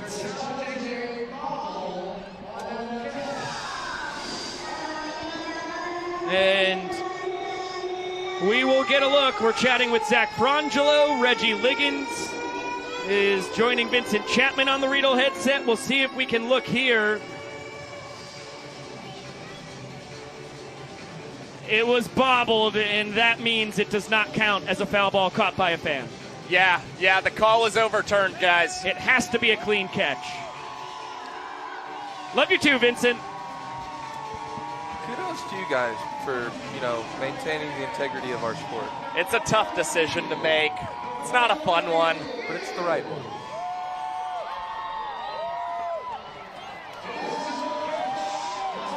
Too many things can happen up in the stands if you are bobbling a banana ball. I mean, there's a lot going on. You might have something in your hands. You might be paying attention to the 10,000 other things that are going on besides the game. You could be taking care of a small child. I mean, there's so many just things that could be going on. I am normally just hoping for the most exciting play possible at every moment in banana ball. Oh. But right now, I would really like this foul ball to be caught by a fan because I have in pen in my book a big FAN. There you go. Well, everything I said, new tying the record, scratch that, reverse it. Attaboy, Willie. This one over to Gabe Howell. And good stretch by EJ. Has to range into foul territory to put the bow on the first out here in Andy Archer's third inning of work. So sorry about your scorebook, Biko, but just to clear things up at home, buzzword is you can't see me, and just wanted to get on the same page with you guys. We're just giving away the one pair of shoes today. Got it. Cool. One just pair of wanted shoes today. Just had to double check before I got ahead of myself. Another hit for Taj Porter. This one all the way to the wall. He is going to end up with a very long single. He was too worried with his bat flip, which Ivan Trezak will appreciate. Porter working on a 3-game hit streak to start his banana ball career. He's 2 for 3 tonight. And it's his first multi-hit game in his banana ball career as well. Now Garrett Delano, an RBI sprint that pushed across what would be the inning-winning run in the 5th. His last time, bounced into a fielder's choice before that.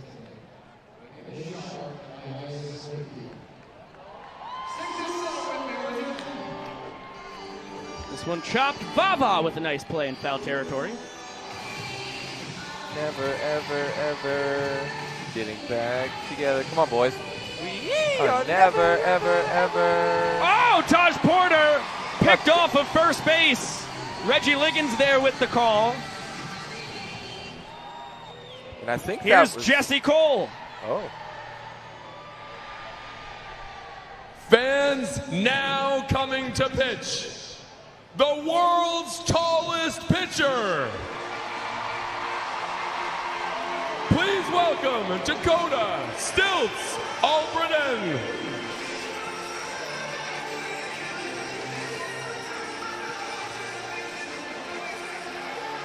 We're going to look at the numbers on last year's tour from Stilts. He was honestly pretty wildly effective outside of a couple bombs of outings. Now, a couple of things to note there, Biko, is yes. we had a change in defense. We've got Bill Leroy behind the plate now, who I think called that timing pick that got Archer to pick Taj off there at first, with EJ now slated over at first. And with Dakota Stilts on the mound, this is a pure shock to me because I didn't even think he was eligible to pitch this weekend. He's been going through a couple of shoulder soreness and kind of working into the new season with the very demanding spring training that we had, the 3 or 4 weeks leading up to the tour. I didn't even think that we were going to pull him out of the bullpen until, next weekend at the earliest. This is his first outing on the mound of the tour. Started with a 1-1 count. It's nobody better to pitch to than Garrett Delano. Delano homered off of Stilts in the scrimmages, and now ahead 3-1. Well, Kyle, after 39 appearances for Stilts on the mound last season, you just can't stop that guy. That one misses the inside corner. Delano waits for the call from Vincent, and we'll have one base on the sprint. His third sprint in his 2 games played so far on the tour. Looks like we're going to get the exterminator back on the base path for one more go-around before this game's over. Correct. Sean Fluke pinch runs for him again. To get an idea of how surprising 3 sprints in 7 plate appearances is, 8 plate appearances rather, on the tour for Garrett Delano. He only had 4 sprints in 56 plate appearances last year. Banana ball. Guy likes to swing it. That's all you need to say. Dustin Baber, after chugging a beer, in the box behind 0-1.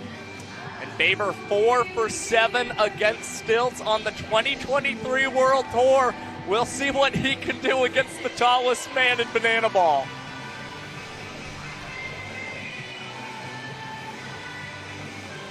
Slider. This is down and in. Count 1-2. A lot of sliders early on here from Stilts. That one just misses down and out. Bill tried to steal a strikeout. Instead, Deuce is wild now. Ooh, good call. And this one lifted out to right. Brandon Crosby, what do you got for a showtime? You got a traditional catch. Terrific. Stilts does his job, gives up a sprint, but strands the runner on first base. And the Nanners just need 1 run in the bottom of the 7th to get their first point of the ball game. You're going to look at Stilts heading out to the field, and now it's time for our first Josh Talevsky PowerPoint of the year. Yeah, guys, thrilled to present yet another PowerPoint. This one is going to be focused on the first stop of our World Tour, Tampa Bay. So let's just get into it. I've actually added a table of contents this year. It will go as follows. Pros, cons, and, of course, the classic Josh's score. So here are the pros. The final Banana Ball game in Florida in 2023 was played in Tampa Bay. It's the home of the Cuban sandwich. It was not invented in Cuba. It was invented in Tampa. Gasparilla season. If you want to come and see this, these people are flooding the town dressed like pirates, dressing up, and that's a pirate that I like right there. Patchy and his good friend Potty the parrot. Dolphin Tale, filmed in Tampa Bay. I mean, that is a heartwarming, touching story. Good film. Great film. Oh, my goodness. If you kids who are still doing it to him, that guy is from Tampa Bay, Florida, so I hope you're still doing it to him, you know? The tan line on those And Hulk Hogan is also from Tampa Bay, known for Hulkmania, also Pasta Mania, as you can see. Legend. Nice. Now, there's some cons, but the pros really outweigh the cons. There are swimsuit singing laws. You cannot be on the beach in a swimsuit singing in Florida. Humidity, nobody's a fan of that. No. And nobody's a fan of sunburns either. We've all seen some really bad ones. Yeah. Cottage cheese laws. How much cheese is too much cheese? You cannot eat cottage cheese past 6 p.m. on a Sunday. Gators are not cool. And Hong Kong Willie, that guy is spooky. You can go and see that. It's a tourist attraction. I'm not messing with Hong Kong Willie. The Josh's score of Tampa Bay, though, 9.7 out of 10 pirate ships. Yeah, Tampa Bay, an amazing city. How about Ryan Rodriguez?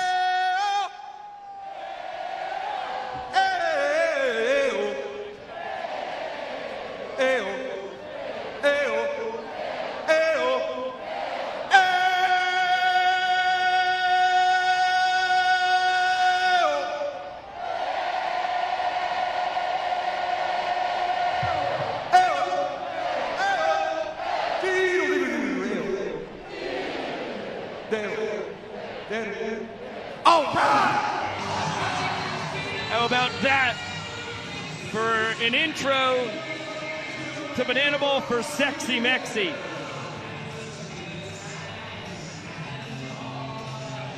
The pride of Newhall, California. Behind Michael Deeb 1-0. It'll be 6, 7, 8 here for the Nanners.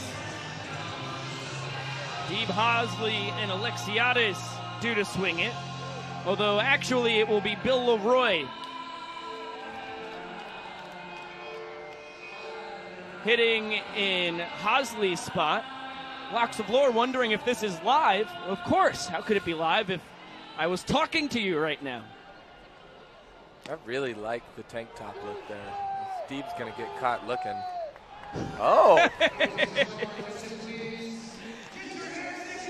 The man spent time at Los Angeles, Mission College, Arkansas Tech, and Missouri State with a celebration worthy of his first career Banana Ball strikeout.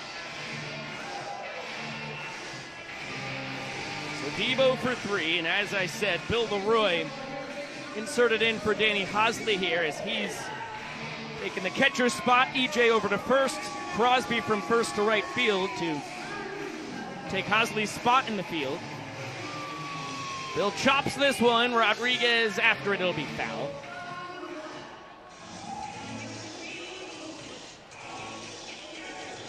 And it's actually not a bad move for the Bananas to be inserting Bill Leroy into this ball game, considering last year he hit the best in late game situations for the Bananas and actually batted .375 in the 7th inning. Phenomenal call.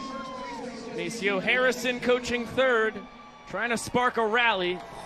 That bender just misses the outside corner.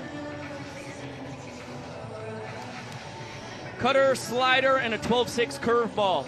3-pitch arsenal for Rodriguez. Boy, that thing, beautiful front door, just missed a pinch up. That thing is sharp. You didn't see that all spring training.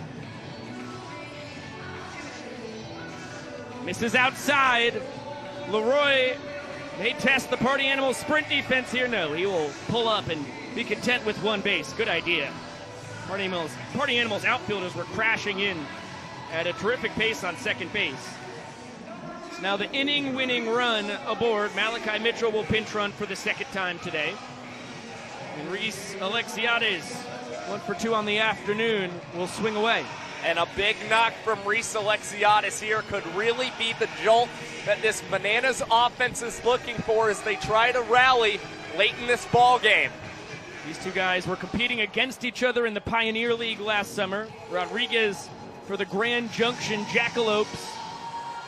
Alexiades for the Ogden Raptors. There goes Malachi. This one hit towards center. Skole only has to backpedal a bit. And grabs it for out number 2 as Mitchell retreats back to first. And that one, 104 off the bat of Reese Alexiades. That courtesy of Trackman.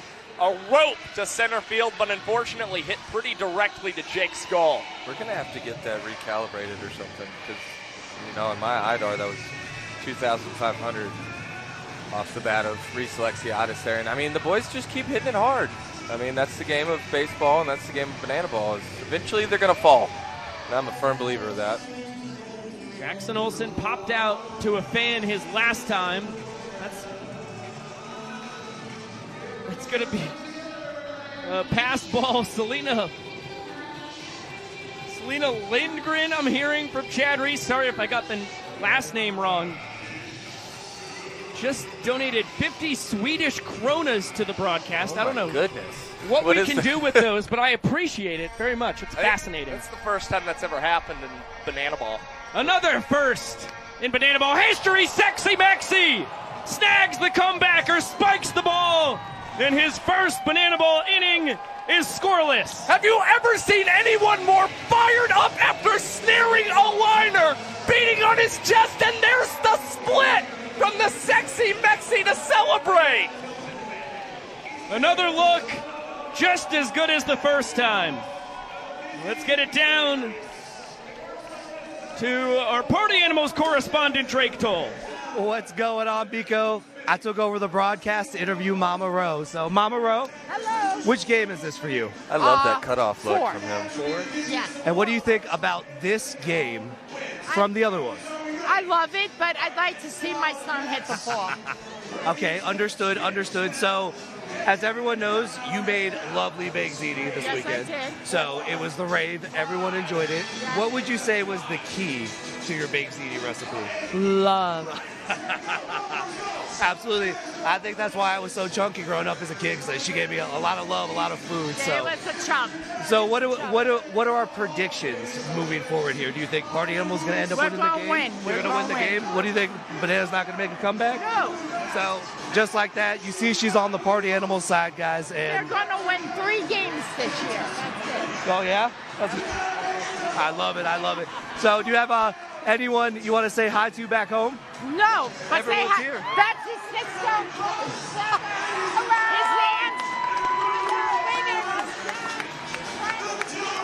We got the whole squad here today. Awesome. Appreciate y'all. Thank you so much. Thank you very much, Mike and Roseanne Vivacis. No Drake Toll to be seen anywhere, but that's okay. That was a slice of life right there from the Vava family. That was heartwarming stuff as you see DJ the Invader warming up here on the mound for the Bananas. Their leader in average minutes per inning among qualified pitchers with 3 minutes and 50 seconds.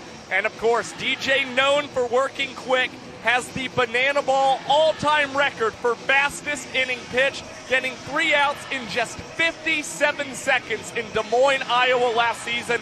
It is still the only inning in Banana Ball history thrown under 1 minute. I really hate that I had to miss that wonderful interview with Mrs.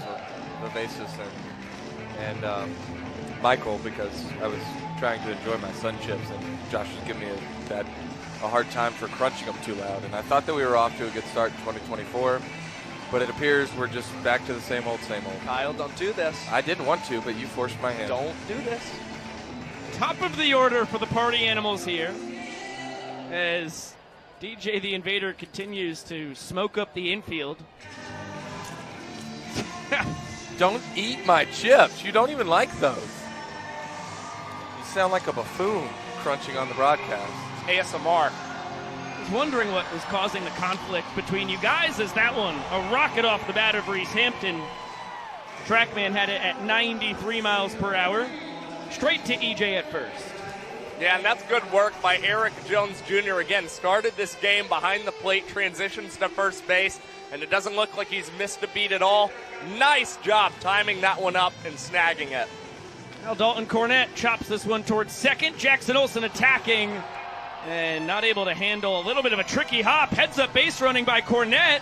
He's going to go for three. Crosby's throw is wild, and Cornett hustling for 3 bases on what was a slow tapper off the bat. Trackman had it at 45 miles per hour. That is one of the wackiest sequences you will see in Banana Ball. Again, ricocheting off the glove of Jackson Olsen, and the ball just died in the shallow outfield. Brandon Crosby had to run a long way to get up to that ball in DC3. Hustling his heart out, gets into third. Now we are hitter scorekeepers. It was a tough hop. I still think that's an E4, though. Agree.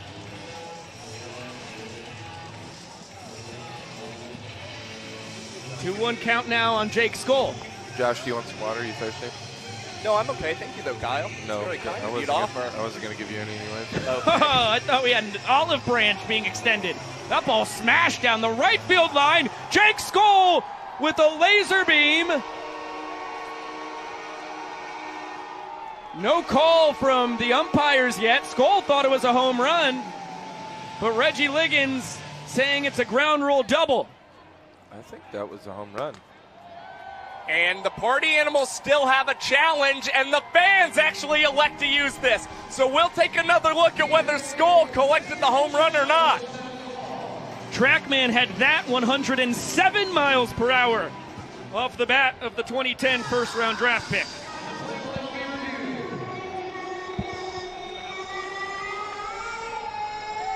Riedel headsets on. We are ready to get a look at this one more time. That thing was cranked. Right around stilts, could not tell there. But I didn't see anything that made me think it wasn't a home run, although we need inconclusive evidence. Guys, I think that's a home run. It looks like a home run. I don't see how it possibly was not. It bounced. It was over the wall and bounced back into play. We're seeing it again. I really think the high home angle. That's a home run. That's a home run. It's cleared the wall. Call is overturned. It's what it looked like live. Be interested to chat with Reggie Liggins and company on what they saw beforehand. But Jake Skole will start his entire trot around the bases over again. He has the first Party Animals long ball of the tour. And he hadn't collected a home run since last May for the Party Animals in Las Vegas. Now collects a home run, and this one has got to be really special for Jake Skole, considering part of his minor league time was spent in the Yankees organization and playing in this ballpark, and he sends one out of Steinbrenner Field.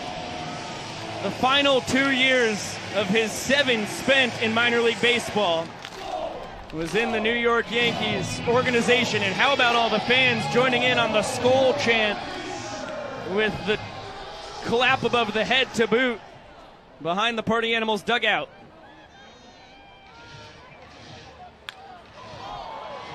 That ball bashed by Noah Fisher, but DR Meadows going to range over and grab it. Not only did Skole spend some spring training time here, also a Tampa Tarpon in Single A.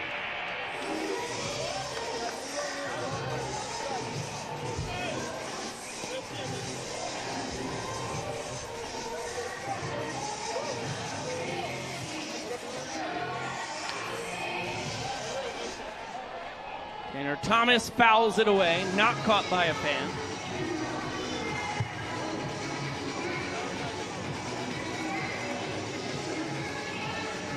And a 2-1 count on the Animals left fielder. Things are not looking great for your guys, Kyle. Whenever there are things that go bad, the thing that you can always look forward to is they're going to be better. Because I don't think they can get any worse. The season is young. And if you're not a Bananas fan, when we lose 12 straight, I don't know where you're going to be when we win 12 straight. That's a good point. But I hope that you're on our side. Because I can promise you one thing. The next time I step on that mound in Arizona, that we're going to win the game. Payoff pitch. You can take that to the bank. This one out to left center. DR with a long run. He turns his back, can't get there. Tanner Thomas will pull up at second base with his second two-bagger in 3 games this year. And he'll pass the baton to Chase Acuff, the shortstop.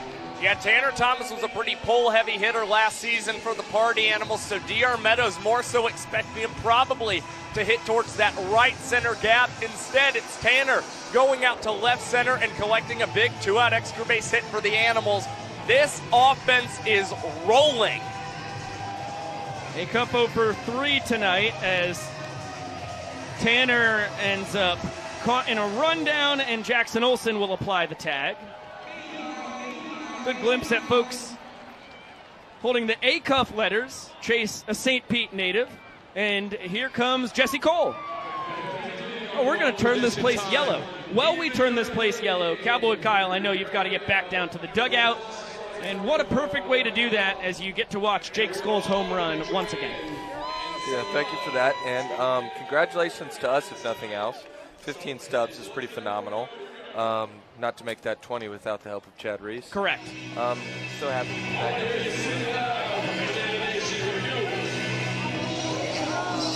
All right, Kyle. That's beautiful.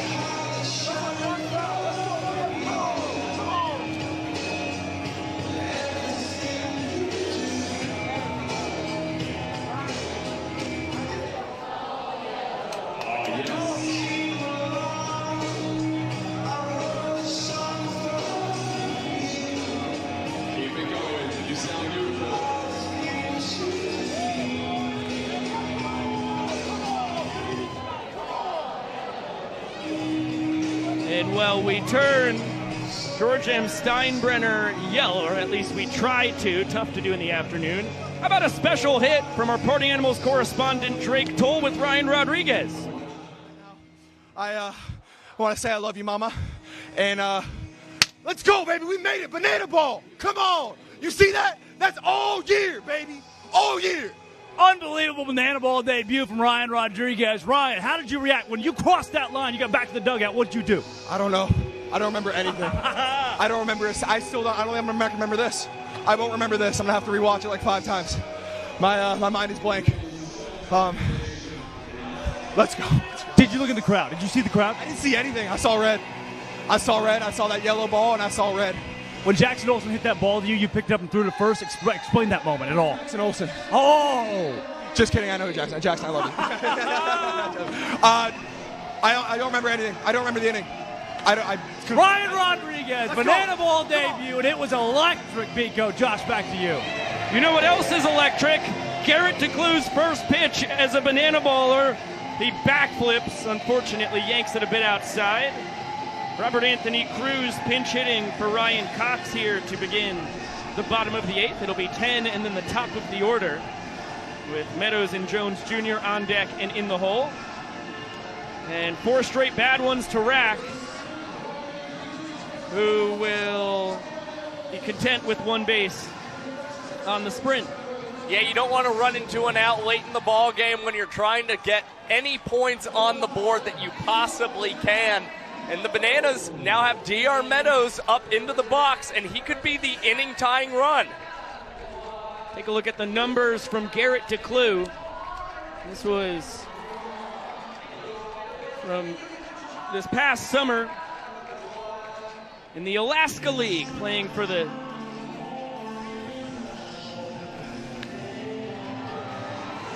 Chugiak Chinooks. Had to make sure I didn't butcher that one.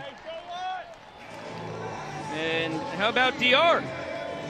2 for 3, on base for the 3rd time today. And this is the rally the Bananas are wanting to see here in the bottom of the 8th.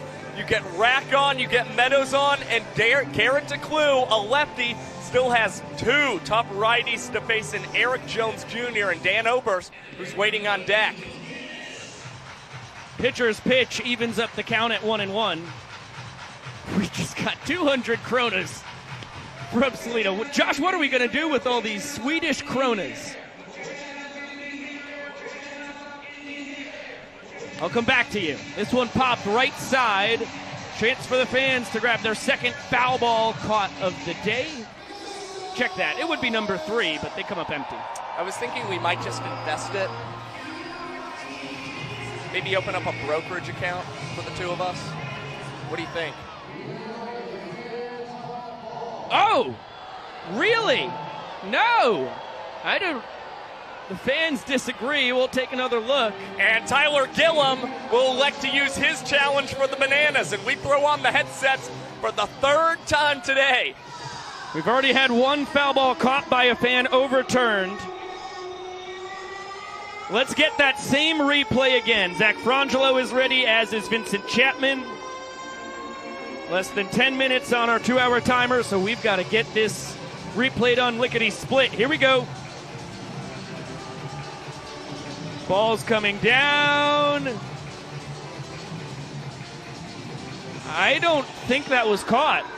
Nobody reacted. I didn't see it go in the glove at all. I don't think this was caught at all. This is the only angle we have. I don't know if we can overturn it, Josh. Yeah, I don't think there's enough evidence that we could overturn the call. I don't think we can overturn it. It stands.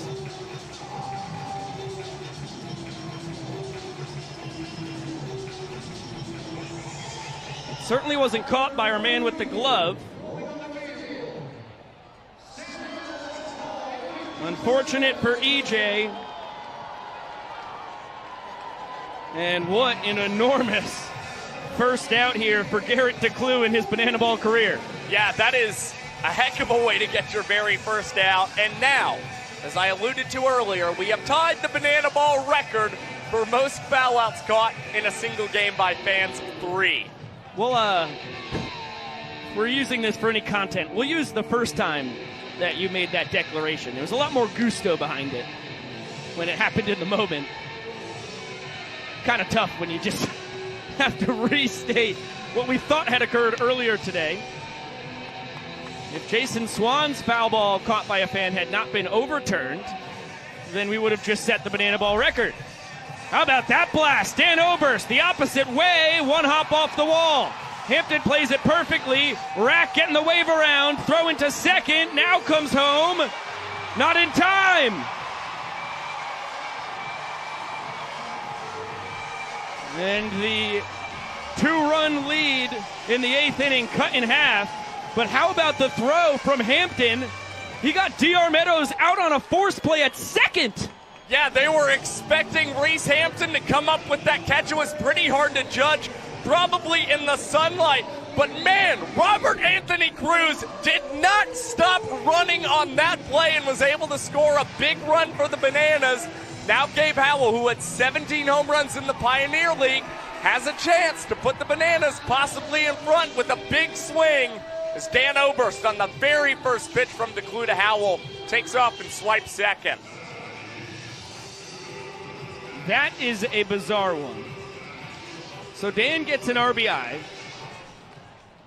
which is his second on the season. Now Gabe Howell at the dish. He cranks that one foul. Still an 0-2 count on the Nanners' third baseman.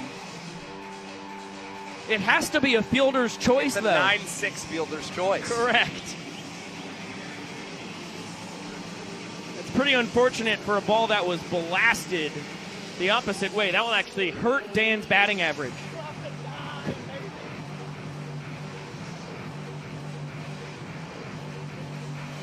Just a bit outside. 1-2 now on Gabe. Couple ground outs and a fly out today. Fighting well here. Yeah, it was just a tick off of that pitch from Garrett DeClue. He's now seen 4 pitches in this at-bat. We'll see if he can get one that he can drive out to a gap to score Oberst. Dan with a mammoth lead off of second base as the count evens up at 2 balls and 2 strikes. Again, what you're seeing from Dan over there at second base is kind of the same play that we've seen from Jake Skole, trying to be as aggressive as possible with 2 outs on the bases, as that one is fouled and the fans cannot corral that one.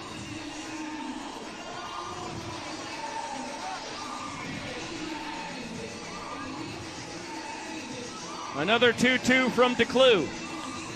Another foul ball. Not caught by the fans. Garrett out of Littleton, Colorado. Spent time at Western Nebraska Community College, finished up at the University of the Cumberlands. That one stroked foul and not caught by a fan. Yeah, Gabe Howell absolutely battling here against Garrett DeClue. Now we're awaiting an 8th pitch between the lefty and the righty in the box. Trackman had that last foul ball at 103 miles per hour. He's nearly clipped by the 2-2 offering. Now the count is full, and DeClue is 1 ball away from tying this inning up for the Nanners.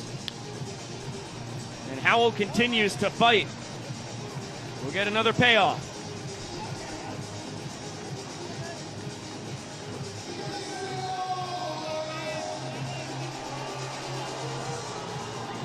There goes Dan. This one towards center field. Jake Skole will grab it. And that ends the frame. The Party Animals win the inning 2-1. They lead 4-0. Here's the young professor. Cast our gaze upon the scoreboard as it sits heading into the 9th inning. The score is 4-0 in favor of the Party Animals. But here's what's great about the game of banana ball. You're never truly out of it, because in the final inning, every run counts for a point. That means the Bananas need to hold up the Party Animals here and begin their onslaught. Ladies and gentlemen, do you think they can do it? Then make some noise, everybody, and welcome to the final inning! Let's meet the ring. Now is a terrific time to remind you that last year in this very stadium, the Bananas came back from down 3 in the 9th inning, a 4-run rally, and ended up winning a thriller 5-4 on Dakota McFadden's walk-off double.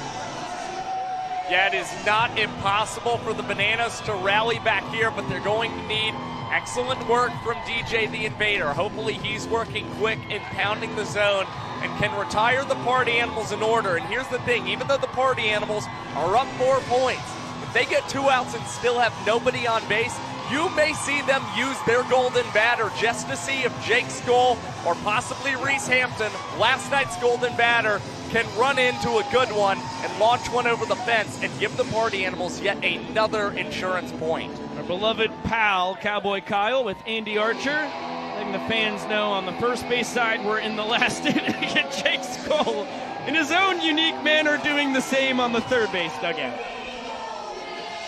Jake Lialios, question mark? Yeah, Lialios would be the correct Jake to be named there. I beg your pardon. That one, hot shot back up the middle. Chase Acuff off to a terrific start to this tour. His first hit of the day, but it brings him up to 4 for 13 on this young season. And we saw him get a big opposite field hit in the 9th inning in last night's contest. Now leads off the 9th today with another single. We'll see if the Party Animals have more offense in store. DJ the Invader out for a 2nd inning of work, as Jason Swan fouls this off and completely out of GMS. Swanee 1 for 3 with a double. The donut hitter has denied the fans those sweet treats so far today. Big swing and a miss. Way ahead of the changeup. Nasty pitch. The Invader also will throw 4-seam, 2-seam, and cut fastballs, as well as a slider. Yeah, and Swanee did not hit well against DJ last season. Just 2 for 15 against the Invader. Big payoff coming. Tacked foul. Oh, what a leaping grab by Dalton Ponce in front of the Party Animals dugout. Turns into a souvenir deep into the stands here in Tampa Bay. Another 3-2. That's a heck of an at-bat from Swan. As things breaking down for the Bananas here in the top of the ninth. Jason Swan testing the sprint defense. Boy, and he beats the 7th and final Banana who had to touch that ball before it was live. Alexiades to second base by a mile. Well, it looked like right there the Banana sprint defense and defense in general very frustrated with just the general way that they played the game today. Took a little too long getting the ball to each other, and Jason Swan recognized it and was able to get the Party Animals now 2 runners in scoring position here in the top of the ninth. Here's the dangerous Taj Porter. 2 hits in his last 2 trips to the plate. 1-1 count on him. A double and a single, grounded out his first time up today. Infield in for the Bananas. And Porter does a heck of a job laying off the slider in the dirt. Our 2-hour timer has hit 6 zeros. But we're in the 9th inning, so that was a moot point once we completed the 8th. Cranked foul. Oh, no, Anthony Coramano. A laser beam to his back. Trackman had that as 95 miles an hour off the bat of Porter. And Anthony got up and flexed to the crowd, just trying to show how tough he is. Boy, that one probably had to hurt just a little. That one, oh boy. Porter thought it was inside. Vincent Chapman disagrees. Trackman had it in, so Porter had the right idea. And that is an important strike call for the Bananas on what would have been a 2-run sprint for Taj Porter. Yeah, but Garrett Delano has also been a pretty patient batter in this ball game with 2 sprints, including one that drove in a run.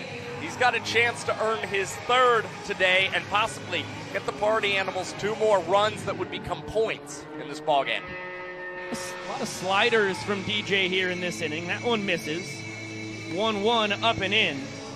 Went with the changeup there. Did not come out of the hand right. Yeah, and considering Garrett's a guy who likes to ambush fastballs, it makes sense that DJ wants to go off speed here against the Cowboy. Misses with the fastball. Now he's in a monstrous 3-1 hole. Acuff off 3rd, Swan off 2nd. And oh my gosh, another very generous call by Vincent Chapman. 2 of them now this inning that have gone the Bananas' way. But this one will not affect the outcome of the at-bat. The 2 runs will score either way. It's just that Delano will get the stakes instead of Porter. And how about Garrett Delano? In 8 plate appearances this year, he has 4 sprints. He had 4 sprints across 56 plate appearances last tour. Banana ball. It will never make sense. And don't try to make it make sense. Just like Sean Fluke getting his 3rd pinch running opportunity of the day makes no sense in the slightest. But he is filling in the Malachi Mitchell role of automatic runner today for the Animals, so he can pinch run 1 time every time through the order for the Animals. And all 3 times he's been on the bags, it's been to replace Garrett Delano after a sprint. And Biko with the Party Animals tacking on 2 more points in this ball game. Something we've got to note. The Bananas pitchers over these 3 games in Tampa Bay have issued 6 ball 4 sprints in the 9th inning of games.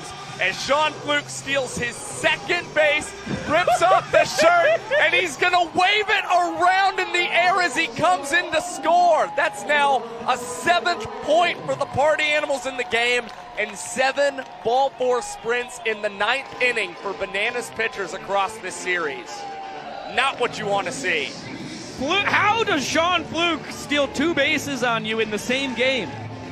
That's a question directed at the Savannah Bananas. Reese Hampton flies this one deep out to right, battling the sun, and pulling it in is DR, his counterpart. So a tough 0 for 5 today for Reese Lightning, who came into the game 3 for 7.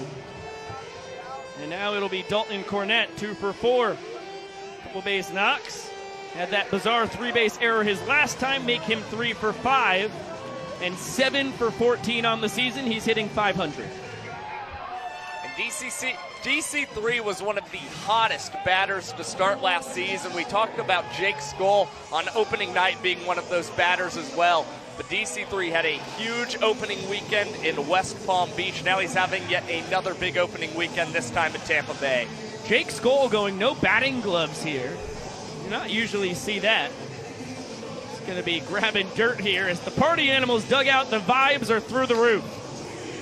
That one off the end of the bat, shallow center, and Alexiades will grab that one right in front of Meadows.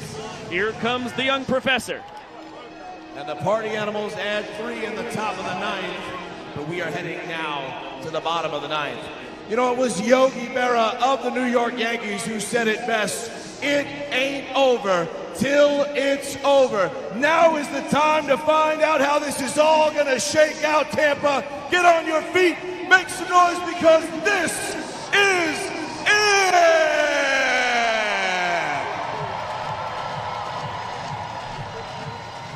This is indeed it, Mr. Young Professor.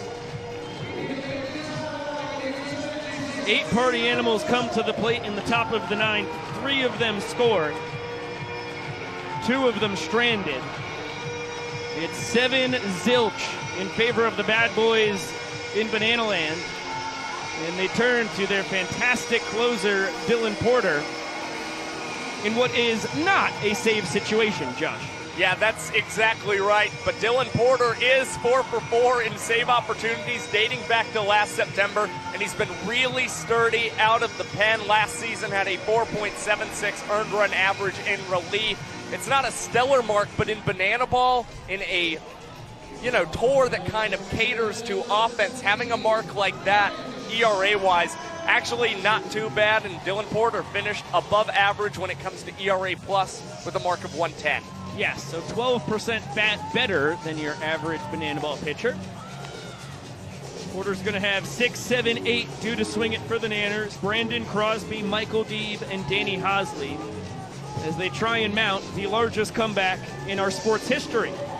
And one more note on Dylan Porter. After throwing that first pitch in his first appearance on opening night, had a minutes per inning mark of 1 minute and 50 seconds. That's a good way to start 2024.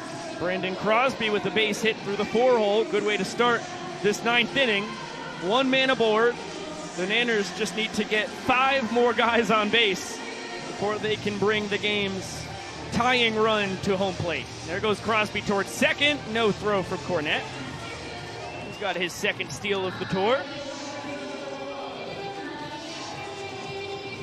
Debo for 3 today, couple flyouts and a strikeout. Rolls this one over to second. Dustin Baber, razzle dazzle. Another trick play for Derek Ginger, and 1 away now. I think not 1, 2, but 3 little goes between the legs there for Dustin Baber before throwing it to Jason Swan there. And that's a nice trick play out for the Party Animals, who have a lot of room to now try those trick plays up in this ball game by 7 points. It's goofy, fun time, silly time for the Party Animals, who are, for all intensive purposes, celebrating a 3-0 start to the tour right now and a sweep to Tampa Bay. There will be 4 more games played in Florida after this, 3 in Jacksonville, and then the tour's conclusion on October 12th in Miami. In Old Lone Depot Park, as this one fouled off by Bill Leroy, count 1 and 2. So the Party Animals will just need 1 out of those 4 games to be a victory to claim the Sunshine State after the Bananas won it 4-3 a year ago. Yeah, and the Party Animals are definitely going to be happy if they can take Tampa Bay and sweep it, as Dylan Porter goes down to the pistol squat and fires inside to Bill Leroy, who had to duck out of the way there. Well, you went with the changeup after the pistol squat. That's surprising. There's the fastball. Also mixes in a curve and a slider to round out the 4-pitch mix. For the man out of Oakland, California, and that's going to be a ball 4 sprint. So Crosby will score. Leroy is going to be content with 1 base. As a pair of ball 4 sprints in his 2 plate appearances since getting entered into this ball game in the 6th for Danny Hosley. And he had 25 ball four sprints last season for the Bananas, 3 already to start this 2024 World Tour. And you see the Bananas getting a point in this ball game now. It is also the first run that they have been able to score this entire game as well. Now Reese Alexiades, 1 for 3. A single sandwiched in between 2 flyouts to Skole in center. Scratch that. They got one in the 8th. You could have fooled me. Could have fooled me, Josh. To go back to what DR Meadows said when we had him mic'd up in the top of the 4th, he said we've got to win 9 innings. We won 8 innings last night. Today we have to win 9. Well, the Party Animals have not lost an inning. Oh, but Reese Alexiades will foul the ball off.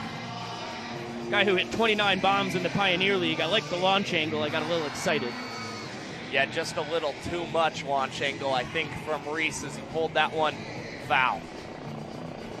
And Porter gets him to pop up in the infield. Dillon making the call, lining it up under the leg, takes a tumble, does not nail the trick play. And the throw to second, not quite in time. Bill able to get to the bag. We'll see if the Party Animals challenge. And Sean Fluke in the dugout saying, no, we're up 6 points. I don't think we really need to pop the challenge here. They are successful on their lone challenge of the day. Reversed the Jason Swan foul ball as you get another look at Porter's unsuccessful trick play attempt. Yeah, just a tough go of things. Porter tried to go under the legs and make the catch, but unfortunately, it's really hard when the sun is in your eyes, as Jackson Olsen will sneak this one just under the glove of Dustin Baber. And how about this? The Bananas, already with the point in the inning, have now loaded the bags with 1 out. So an infield single for the Great 8. He's aboard for the 2nd time today. And now Ryan Cox has to keep the merry-go-round spinning. Good fastball from Porter. Takes a little off. Trackman had that one at 90. He usually sits about 90 to 92. Can touch 96.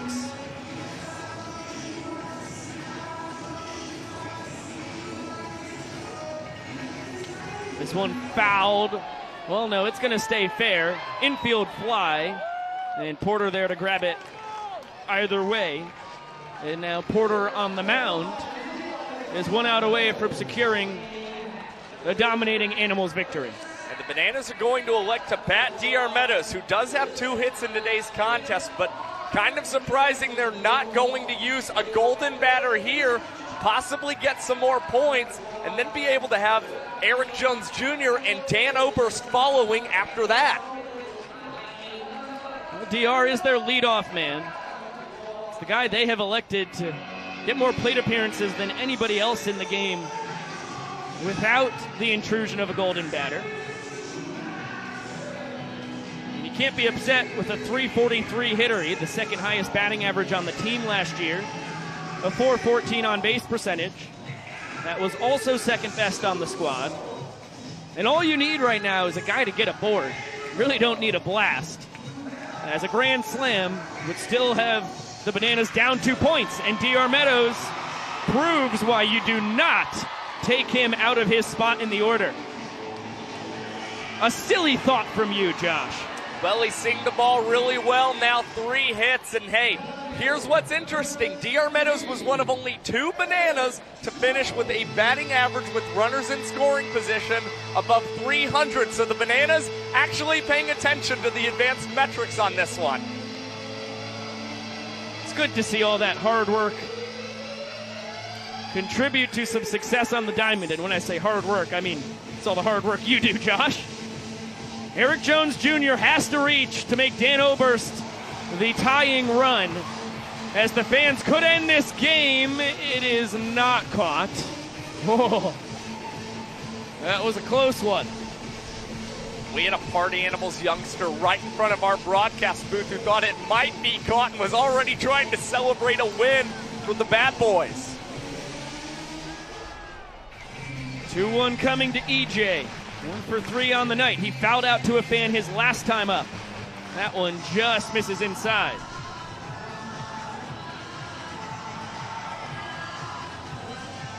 Now Dylan Porter One bad pitch away from letting Dan Oberst, one of two guys on this tour with the home run, represent the tying run. And there it is. EJ gets the sprint. Alexiades and Olsen will score easily. Meadows goes first to third. Jones stops at first. It is a 7-4 ball game.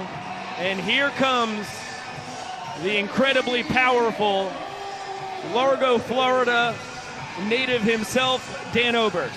Yeah, and Dan's got to try and keep this game extended. He doesn't necessarily have to go for a long ball quite yet, because with the golden batter, after Dan takes this AB and gets on, they could use it once again. And here Dan goes to the opposite field. The Bananas played another point, and we'll see if they do indeed use the golden batter to bat Dan back-to-back times. I don't think they should, and they will not. Dan 0 for 2 as a golden batter. The golden batter 0 for 3 when you add in Reese Hampton. And Gabe Howell was one of the best hitters in the Pioneer League last summer. He's one of the best hitters in Bananas collegiate baseball history. Takes a well-placed fastball that Trackman had at 91 for strike one, and now fouls that one away. He's quickly behind 0-2. Howell, the 10th Banana to bat in the bottom of the ninth. This one towards center field. Jake Skole underneath it, and the Party Animals sweep Tampa. They have won 12 games in a row going back to last year.